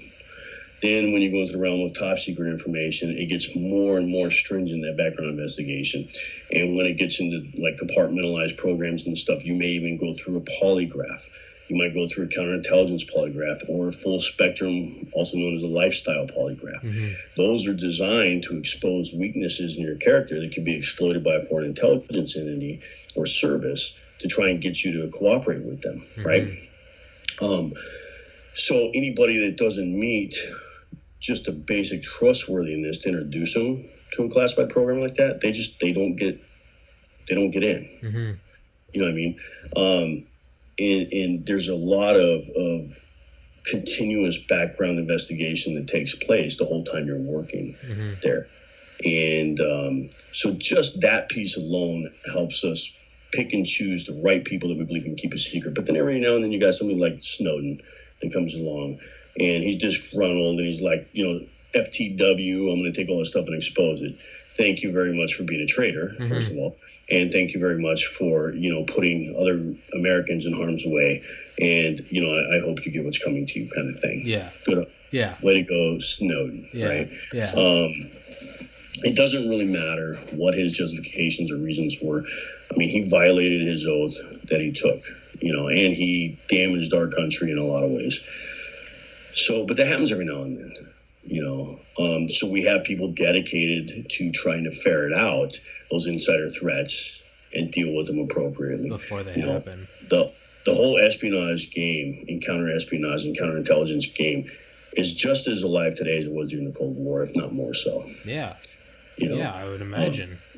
It's so there's that whole perspective of it too. And then you get into, I'm just going to give you this much information so that you can do your job, and then you're going to go away after 3 or 4 years. and I'm going to get somebody else in that's going to continue that work, right? So you may work on something in a compartmentalized environment or an unacknowledged environment that you never, ever know what it ended up being used for. That possibility exists, if it's never declassified fully, to say, okay, this engine that you worked on was used on the F-117 at this time at this location, and you go, hey, I worked on that engine at this time at that location, and now I see what it's on. Cool. Yeah. Right? Yeah. You might go to your grave, go, dude, like, I literally formatted 500 hard drives so they could all use Windows 7. Yeah. Right? Yeah. Because I don't know. maybe that's your job in that whole, in that whole program. Maybe your job is to make sure that all the desktops are formatted the right way so that other software can be loaded that's going to be used. And then you never even get to see that other software loaded, and you never get to see what data is collected on the software because your job is, what do you do? Okay. I clone hard drives. Yeah. That's what I do. Yeah. What are you doing tomorrow? I'm cloning hard drives. Yeah. What are you going to do next week? I'm cloning hard drives. Yeah. It's like I'm making donuts. Yeah. This is all I know. So yeah. That's kind of how we keep secrets. We just compartmentalize everything. So yeah. Yeah, it's so one thing I always think about with like intelligence is like compartmentalization. But I always think of like it makes sense in hindsight, like when you hear like being explained. Okay, let's go Manhattan Project or like F-117 or different shipping, the way we're shipping different stuff and putting different labels. It's just like it makes sense when I see the big picture and it's declassified and I get it. One thing I've always thought of is like for me, if I'm the one implementing the security, it's hard for me to it's hard for me to imagine like what is and isn't working because I have knowledge of the big picture and I'm trying to get people they're all in the dark and I'm trying to just shine little flashlights into each of their areas. But it's hard for you, like, how do you know what they do and don't know? Because you can't unlearn do you know what I'm saying? Like, you can't unlearn what you know. Yeah. And so you're trying to put yourself in the mindset of this is all this person should know. Yeah. How do you... So there's a saying, right? When you work in secret level, you don't talk about work outside of work, right? Mm-hmm. When you're working in the top secret level, where things are compartmentalized, you don't talk about work at work without a third-party introduction. Okay. So you're going to have people there that have a bigger picture. And let's say you and I are working to where we now need to talk about what you're working on, what I'm working on, because it's the same thing, right? You're just doing it at this location, I'm doing it here. And now we need to somehow get on the same page, right? So a third party who knows you and knows what you have access to and knows me and knows what I have access to has to make that introduction before I can say, hey, Tommy, I know you're working on this. I am too. Okay. So there is, that piece of it as well. But everything is put kind of under a microscope. You know what I mean? It's like, okay, you've been given access to this. So our security guys are going to track you and make sure that you don't stray into any other areas and get access to information you're not supposed to have. And so we're going to keep you corralled. That's their job. Their security guys, their job is to keep you corralled into your area. And then they will make sure that your background investigations are on par. They're happening in a timely fashion. If, all that kind of stuff, that's what security managers are there for. But as far as the overall program people, I don't know. I never made it up that far, so I have no clue. I got no clue, man, who's got the big eyes on it and what the advantage looks like on any classified program, because me being just a freaking peon, I'll go in and be like, what are you doing today? Oh, well, I'm cloning hard drives. I'm cloning hard drives. I was working on. Yeah. So, but again, I go back to that whole thing, when it comes to secrets, two people can keep a secret if one of them is dead. Yeah. Yeah. Unless the secret is about that death, right? Then the forensic evidence will come out and speak for itself. Yeah. So, that's why so many murderers get busted. And I'm glad that happens because I don't like murderers. Yeah. Dan Levy 2020. I mean, eventually information gets out, whether that's somebody leaking it to the press or WikiLeaks or sharing it with a foreign intelligence service or something like that. Somebody stealing that, maybe committing espionage against their country, right? Which could be considered sedition or treason or you name it. You label it how you want. It all comes with a bad, kick in the pants and hopefully a long jail sentence and stuff like that. But I mean, eventually stuff gets out, which is why, the federal government has a mandatory review of classified material at the 50-year mark, right? So that happens. 50 years into it, they have to go, okay, do we need to keep this classified or not? And sometimes that information is declassified a lot quicker. When I was doing interrogations over in Iraq, everything we did was at a minimum at the secret level, right? It was classified secret, everything. Well, it wasn't a year and a half ago that the Department of Defense declassified all of that stuff, And I think it was an initiative that Obama put into place to basically give full disclosure. Hey, this is how we conducted these operations in Iraq. This is how we conducted interrogations. We didn't torture anybody. Here's all the proof, whatever, right? Which is fine. But it was interesting to me because I went out and I dug up some of my old intelligence reports that I had published while I was doing that work over in Iraq. And they redacted the names of myself, and the people I was interrogating and the people that worked for me. And they would redact certain bits of personal identifying information from others, right? But the substance of those reports have basically been declassified. So now you can, if you want to do a study on, okay, what kind of information was collected during detaining operations in Iraq from, 2000, November of 06 to November of 07, you could pull that data now and be able to go through that without having to submit a Freedom of Information Act request because it's available if you know where to look online to go get it. And to me, I was a little shocked by that because even though the argument can be made that we overclassify information all the time, we go back to something I said in our previous discussion, is that we classify information not solely because that information itself is classified, but how we got that. Yeah. Right? Yeah. And so when we're talking about research and development, which is where you get into your top secret stuff, your compartmentalized things especially within the Air Force, we don't want to disclose to anybody what we're working on. Because if we do, we've just given them that leap in technology and now we don't have that competitive edge, right? So let's say, the secrets that China was able to get out of the F-117 when they recovered that wreckage, that gave them their next leap in aerospace technology. Now, it still put them 30 to 40 years behind us. But for them, that was their next leap in technology. So it puts them, it starts closing that gap on who's got the technological advantages, which is why I'm a big fan of, hey, if you classify it, leave it classified, man. Seriously. Yeah, just yeah. Don't ever expose it. Yeah. But China has a very robust, overt collection going on right now in the U.S. where they're stealing technology left, right, and center. They're getting it from universities, they're getting it from businesses, and it's an uphill battle, and it's something that's very difficult and challenging for us to put a stop to because, as much as the coronavirus is spreading in China right now, I think our technology is almost spreading as quickly from us to them. Yeah, it's why dump trillions into R&D when you can let the U.S. do it, and then you just go in and plug in and it's why do I need to prep for doomsday when my neighborhood is all I got to do is go over there on doomsday with one bullet, take him out, and now I have it all. Let him spend the money in the years building the infrastructure. Exactly. So, and I save all the conspiracy stuff for the end because it's fun. It's not as serious. So if you've enjoyed if you've enjoyed a factual discussion between me and Mr. Libby till now I want to go off into the weeds a little bit. So I always have fun with this. But I always like to preface it with we're going off into the weeds. It's entertainment. Okay. All right. So what is there any truth or even just conspiratorial entertain my simple mind?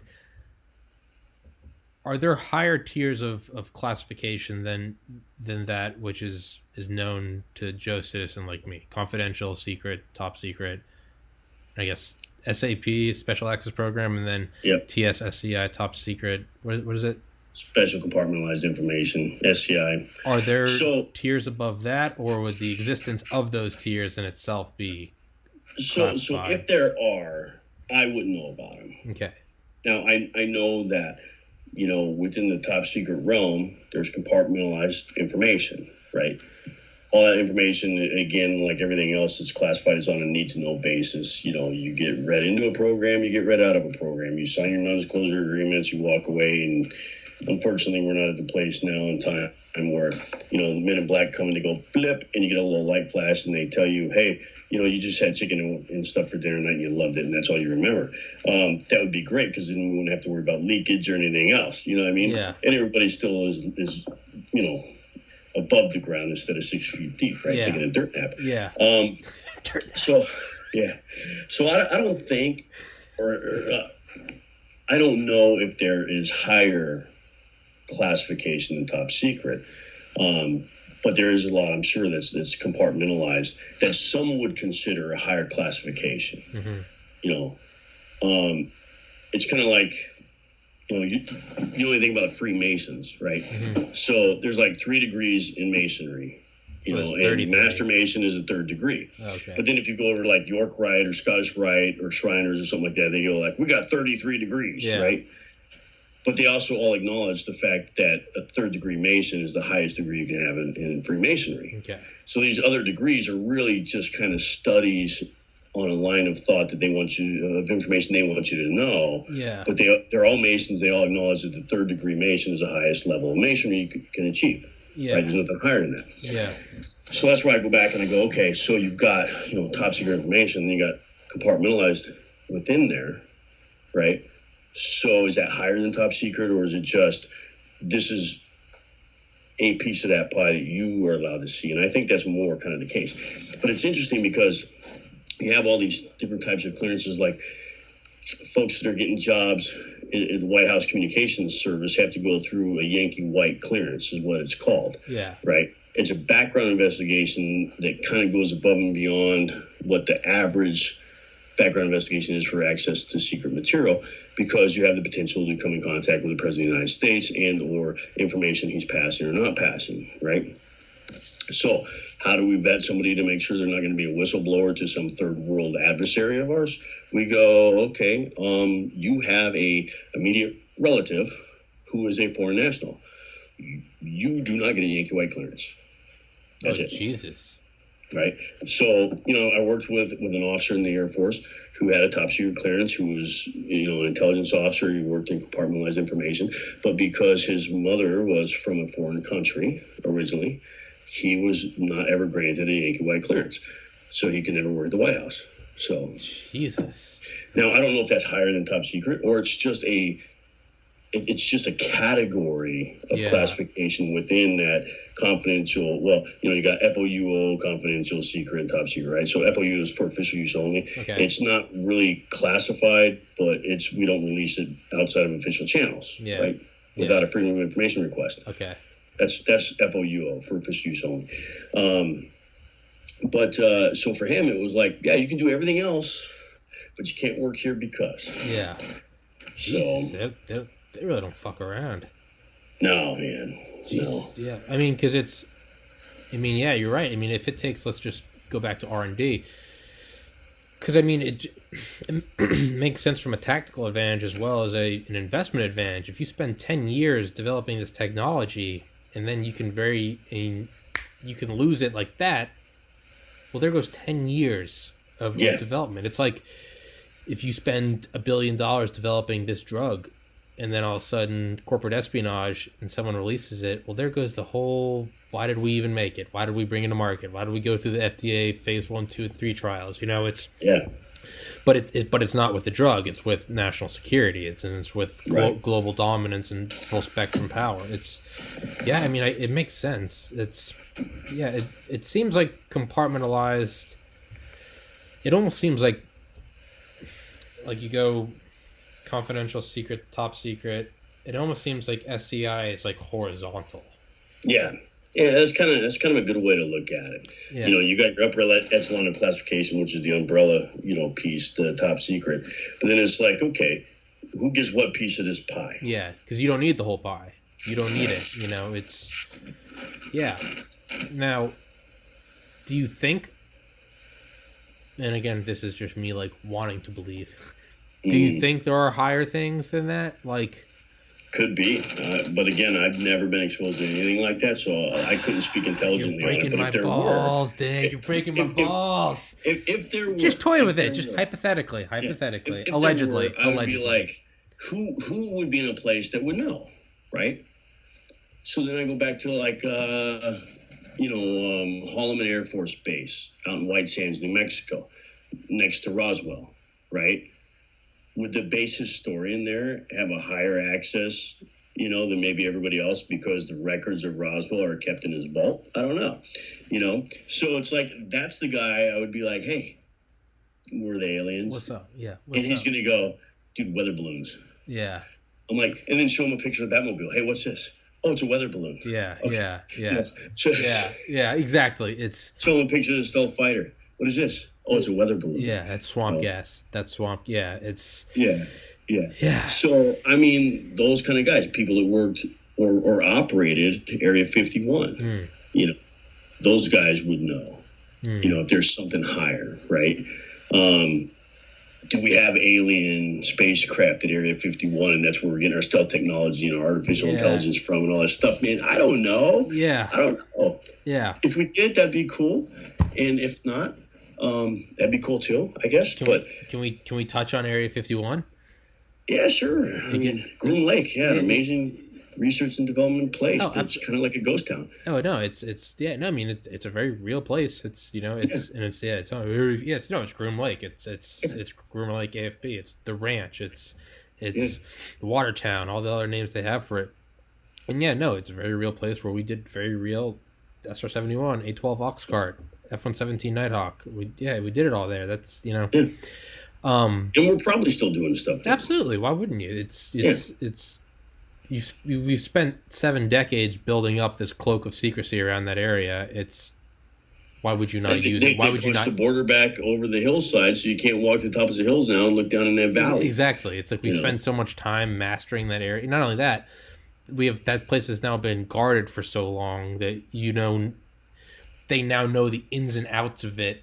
They know the weak points, the choke points. They know where. I mean, they said that they got those like little things in the sand. It's just like a microphone. It literally detects footsteps, thermal imagery, infrared. It's everything. Detect the exhalation of like carbon dioxide. Like it's They're like, hey, that's a rabbit breathing out there, and that's a 230-pound male breathing out there.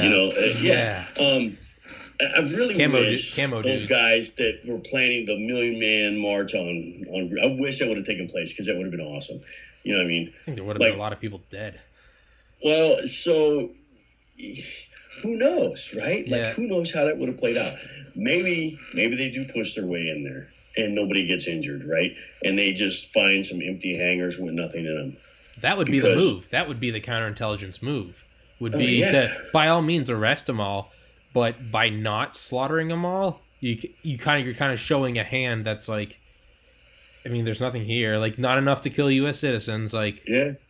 But meanwhile, everything is just one level under, because if you kill everyone, now you're going, what the fuck is in there? What is in there? I mean, is it like, the Hive on Umbrella Corp, right? Is it like that? Yeah. Or is it really hangars on the surface that stuff is positioned in right now, staged in or whatever for flight testing, or you name it, right? Who knows? But that would have been interesting if those guys would have actually done it. First of all, like, they wouldn't have been able to get gas in all their vehicles because there's nothing around there to gas up with, right? There's no place they could sleep. By design. So it looked like some giant refugee camp. Yeah. It would be like, it'd be like Burning Man times 10. Yeah. The amount of people that were going to go out there in the desert and stuff and be like, we want to know. Now, I do have kind of a problem with those guys, right? Like, they're ambitious and they're comical, and it was all started by one guy who was like a Muppet going, hey, if we run fast enough and dodge these guys like doing Dragon Ball Z or whatever the heck it was, they can't shoot us. Yeah. Like, okay, how much have you been smoking a day, bro? Yeah. You know what I mean? Yeah. Like, what are you on? Yeah. But at the same time, it's like, do you think these guys really want to know or expose our government secrets? Like if that's their intent, then I think their moral compass is not pointing north. Sure. You know what I mean? Sure. We trust our government to maintain certain secrets so we can have a competitive edge over our adversaries for the security of our nation, not just because the government's trying to get one over on their people. Yeah. Okay. Yeah. We're talking about national security issues. Yeah. So why would these Muppets want to try to expose that to our adversaries and potentially give them a lethal edge over us? Or put us in a position where we're so compromised now that we're no longer a superpower and we can no longer maintain our standard of living and enjoy the freedoms that we have because we have no way to defend it now. Because we don't have the, Now, do you think that could give any credibility to an idea? I'm just thinking as you're saying this, that it could have been a foreign operation. Oh man, I'll tell you. What better way? Doing disinformation campaigns. No, I'm saying like if you're, I would try and leverage a society to rise up against the government to try and expose stuff that I haven't been able to penetrate and get into yet. Heck why not? Yeah, I mean it's CIA Special Activities Division. It's we got Army, we got Rangers, we got Delta Force, we got Navy SEALs, we got DevGru. Above that is SAD, Special Activities Division. Are they the best? Well, no. What they do is they train the native people using native guns and native rounds. So it's almost like an invisible hand. Like it's almost like possession. It's almost like the snake, and you're playing the flute, and it comes up. Like what's the best way to attack a nation? It's to get their own people to do it and make it look organic. Well, So if you're Russia or you're China, what better way than to go? Well, so the information warfare piece, right, is something that is never going to go away. Yeah. I think we might have even touched on this a little bit on our last discussion, but during Vietnam, the PSYOP campaigns, we were airdropping boxes in the jungle of condoms that were like this big, right? So the North Viet Cong would like open these boxes, shipping out to GIs, and they're like, wait a minute, these guys' penises are that big. I didn't know that. Right? Yeah. They're like, oh my God, we're fighting giants. Yeah. You know what I mean? Yeah. Keep them away from your women. Yeah. Dude. Yeah. So it was designed to instill fear into them, you know what I mean? And like paranoia and stuff. So, I mean, that's like low level information. That's like college prankster fraternity type stuff, right? But when you're talking about, influence operations, psychological operations, I mean, that stuff happens all the time. It's just like, can we detect it? What is it? What effect is it having on the population? Is it achieving its intended effect, and where's it originating from, and how do we combat it? Right. So so let's say this guy was a plant, right, and some foreign intelligence service wanted to stir everything up and try to expose what's going on there. That'd be a great way to do it. Why not? Absolutely. Make it look like a funny meme, like, oh, we're all gonna go storm it. Yeah. I mean, I saw an entire U.S. installation, 1,100 people turn on the security forces people, unit in one night over in the Middle East, right? Holy shit. So here's how it was set up. The security forces mascot and flag was stolen, right? And then the security forces guys were sent a ransom note. It said, hey, unless you buy beer for everybody at the K-Span on this date between these hours, you're never going to see your creepy little friend again, right? And so, the security forces went apeshit trying to find, who stole their stuff and press charges. And they never did find out, I guess, who took their stuff. But what ended up happening is a couple of days before the due date that they had to buy beer, for everybody at the morale hangar, which was the K-Span, another flyer went out. It was like a couple hundred of them. They got posted in every latrine, every shower, every bathroom, all public spaces. It was a little sheet of paper that had the security forces badge on it. It said, hey, come out to the K-Span on this date at this time. We're buying drinks for everybody. Just want to say thank you for the great job you're doing on the war on terror. Come out and party with us, right? And so that got plastered everywhere. Well, the whole installation started thinking, hey, the cops are buying us drinks. This is cool, right? Well, the cops saw that flyers go up, and they recall all their guys, and they do this walk, like this line across the whole installation, ripping down all the signs and stuff. But by then, the word had already spread. So when the due date came, you could sit in the K-Span and watch all these people walk up to the bar and ask for their free drink on security forces, just to be told, no, they're not getting it. And so they all thought security forces was playing a joke on them. because their mascot was the jester, right? Okay. And so now this was in line with like their mascot and their persona and their cockiness and stuff, right? So it took 1,100 people being told, no, you don't get a free drink on the cops, to turn around and not like the cops anymore on that base. And it all happened from one little prank of these, stolen mascot and flyers go. So, I mean, if that can happen to a military group and in a deployed location. Could that be a foreign operation? Sure. But it wasn't, because I do know who did it. Okay. Who did it. Yeah. I did finally find that out. And if anybody in the 820th is listening, it was not me. And I'm not going to tell you who it was. Allegedly. So, yeah. But it was so funny, man. But I mean, so something like that could definitely sway public opinion. It's non-harmful, it's non-threatening, but at the same time, it made everybody upset. Like, these guys are punking us. So, you know what? We're not going to do anything for these. We're not going to do them any favors. Yeah, but just entertaining it, like, but then that can turn from, okay, we took your mascot and you're going to get us drinks, and they snubbed us on drinks. But that could very well turn into, like, fuck these guys. And now all of a sudden, like, the order of the chain of command that's now compromised on a base. That's real world. Easily escalated. That's real world military advantage. Oh yeah, you've now compromised the space. It could have escalated into like actual infighting, right, between organizations. That's what I'm saying. Now, if that was, let's say, a foreign influence operation, right, that was taking place there, and it drove that direction, there would be added elements pushing it in that direction. But absolutely, I mean, we talk about the march on Area 51. So if that was a foreign operation, at some point, either people have to start showing up or they don't. And it just fizzles out, right? So if you're the guy, the mastermind behind that operation, that psychological operation, you've got to rally people there to make it as believable as possible, so it gets that extra push. Otherwise, it just fizzles out, and it's like, it's some dude who was probably smoking a lot of weed, thinking that he could move as fast as somebody on a Japanese cartoon. Yeah, And everybody saw him as a fraud, so nobody showed up anyways. Yeah.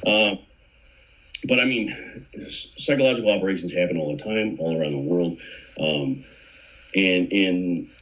it just depends. I mean, if I'm a foreign intelligence service and I'm trying to figure out how to get into that location, that might be something I try. Yeah, absolutely. Why not? Yeah. So let's just go to just going down the rabbit hole. What do you think happened in 1947 in Roswell? Not speaking as a representative of the Air Force, just bullshitting with me on my podcast. I like to believe that we have been covering something up there. I don't think it was a weather balloon. Me personally, I don't think it was aliens. I think there might have been some kind of testing going on out there that has led to a technology that we're employing maybe today that we just have not wanted to disclose yet. Because it's so game-changing. I think it probably was something that, especially at its time, was so game-changing that even if we were to disclose it now, whatever it is, right, it would give somebody else their next leap in technology, or it could lose us major credibility on maybe some issues that, international agreements or something that we made at some point during that timeline, right? What it could be, man, the range of things that I could just imagine is so vast. It's like, what could it possibly have been? Could it have been stealth technology? Could it have been some kind of ISR technology? Could it have been some kind of, weapon system that we're testing? I mean, you start looking at the Midwest and all these cows around the same era that ended up with organ cattle mutilation. Sides, cattle mutilations, right? What is that? I mean, I look at that and I go, that looks like somebody testing a laser, a weaponized laser. Yeah. It's got a carburized hole, basically boiling or dissolving whatever's inside there. You know what I mean? It's like, to me, that's what I'm looking at, right? Yeah. Were we testing lasers on cattle and not saying it, right? But I mean, so to me, I'm thinking, Roswell really was kind of separate from Area 51, right? Like at Area 51, there's all this mystique about and all this stuff, and all these eyes looking at it, right? So while that shiny object is taking everybody's attention, let's work on something like really outrageous over here in Roswell, and then we have an incident that, oh crap, if we don't clean this up quickly, right, and keep everybody out of here, we're going to expose what we're doing, right? So let's cordon this place off. Let's hide all this stuff. Let's try and clean it up. And then this conspiracy theory starts about aliens. And it's like, let them run with that. Let them run with it, right? Yeah, let them run with it. Give it Project some Blue Book. Give it some Man, gas. let it go. Yeah. Because now everybody's going to be trying to spin their wheels to verify, dude, do the Americans have alien technology? Like, we got to find out what that is, and let's get in on that, because, man, if the aliens visited them and gave them something, we're never going to be able to compete, right? It's like, so it's cool. like the big let's Vietnam. keep that going. It's like the big Vietnam condoms. It's like, what if what if we said, hey, we've got some fucking interplanetary faster than light disc? Like, that's what I've thought. It's like, what if Bob Lazar is like, what if he's an agent of the government? Like, what better way to just fuck everyone's morale to have someone leak and go, they've got something that is powered by element 115 and can produce its own gravity fields. What better way to just take the wind out of the sails? Now it's like they were already ahead of us with stealth, but now it's what's even the point? You know, they're 1,000 years ahead, and it's I mean, but that would have real world a military advantage to be like, dude, we're fucking with literal alien technology. That's I mean, that would have real world advantages. Like, well, and why not allow that to continue to be on the minds of speculators, right? Because we do have stealth technology now. We've got more radical vertical takeoff capability. Our artificial intelligence algorithms are just soaring off the freaking charts, right? We've got laser technology, where we've weaponized lasers, right? Like, let them all think that came from there. Maybe it did. Maybe it didn't. Who knows? But I would like to be that guy that sits as the historian out there and has access to that vault. That would be cool. So I could go, was it really a weather balloon? But then again, maybe that is part of the thing too, right? Where the historian there has bogus information about it. So if it ever gets out, it's just more bogus information that gets out. Character assassination. That's the other idea about Bob Lazar, is that it was just compartmentalization to a different level, and that we are working on. It's not reverse engineering; it's R&D. We're making an anti-gravity craft that uses a propulsion system that's just the next fucking paradigm shift in power. What better way? Well, so you got to get out on YouTube and run a search for laser propulsion. Okay. Out of Edwards Air Force Base, they were testing these models that looked like flying saucers, right? It was a parabolic cone, okay? That on the bottom side of it, it had this long tapered cone that was like super reflective, super shiny and stuff. And then, just like a nozzle in disc type shape above it. They would run this thing down on a rod. They'd hit it with air to make it spin, right? And once it was spinning, so it stabilized like a what do you call those things? I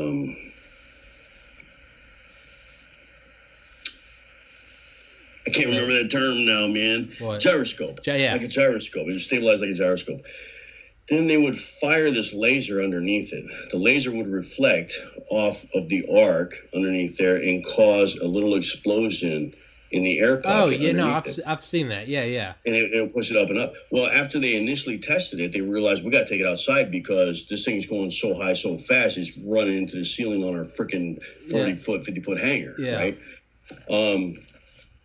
All right, so you take that and you look at that and go, dude, this is like alien propulsion technology. You know what I mean? It's a flying saucer that uses a laser to propel it. Or do we go, no, man, this is just people thinking outside the box, and it's looking like all the stuff that people are talking about in the alien conspiracy world. So again, shiny object, check this out. What are we really working on? You know what I mean? Yeah. So But I do find those things fast. Those technologies, it's like, where did they go? Yeah. Right. So, they developed this propulsion system, but then that's it. That's all you ever hear about. It just goes away. It's like the SR-71. It's like we're flying 3 times the speed of sound. Yeah. When TVs are still black and white. Yeah. And then we just retire it, and now what's our best thing now? It's an F-35. Look at it go up. Look at it go down. Yeah. It's like a shitty 1920s carnival, like the amazing Uppy Downy craft. It's like, wait, what? But meanwhile, we got a thing that goes so fast it glows red and the panels seal together. The SR-71. Yeah. It's where did it go? And it's like the B-2, you go, where did it go? Oh, the B-21. Logical step fulfilled. Yeah. You accept it. Good. Yeah. F-22. The next you're like F-16, F-22. Of course. And, the 6th generation fighter, the PCA, the penetrating counter-air, you go, okay, moving on.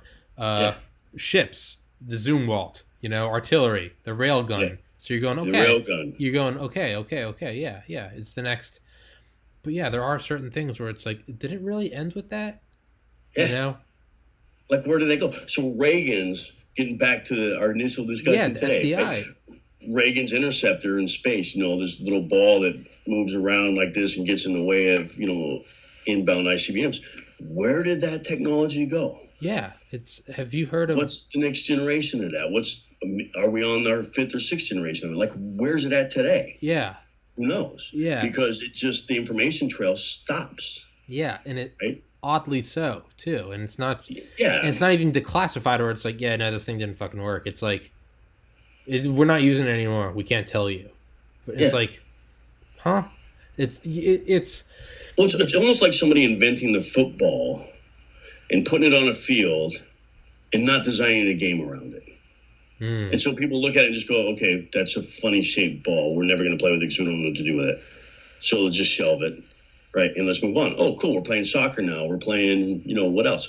Hey, what's that thing sitting up there on the shelf? I don't know. That's some archaic thing. Nobody knows what to do with it anymore, right? I don't know. Make a football bat for it and see if we can play it like baseball. No, that's messed up. Yeah. Football bats don't work, right? So, I mean, it's just like, what happened to some of that technology? It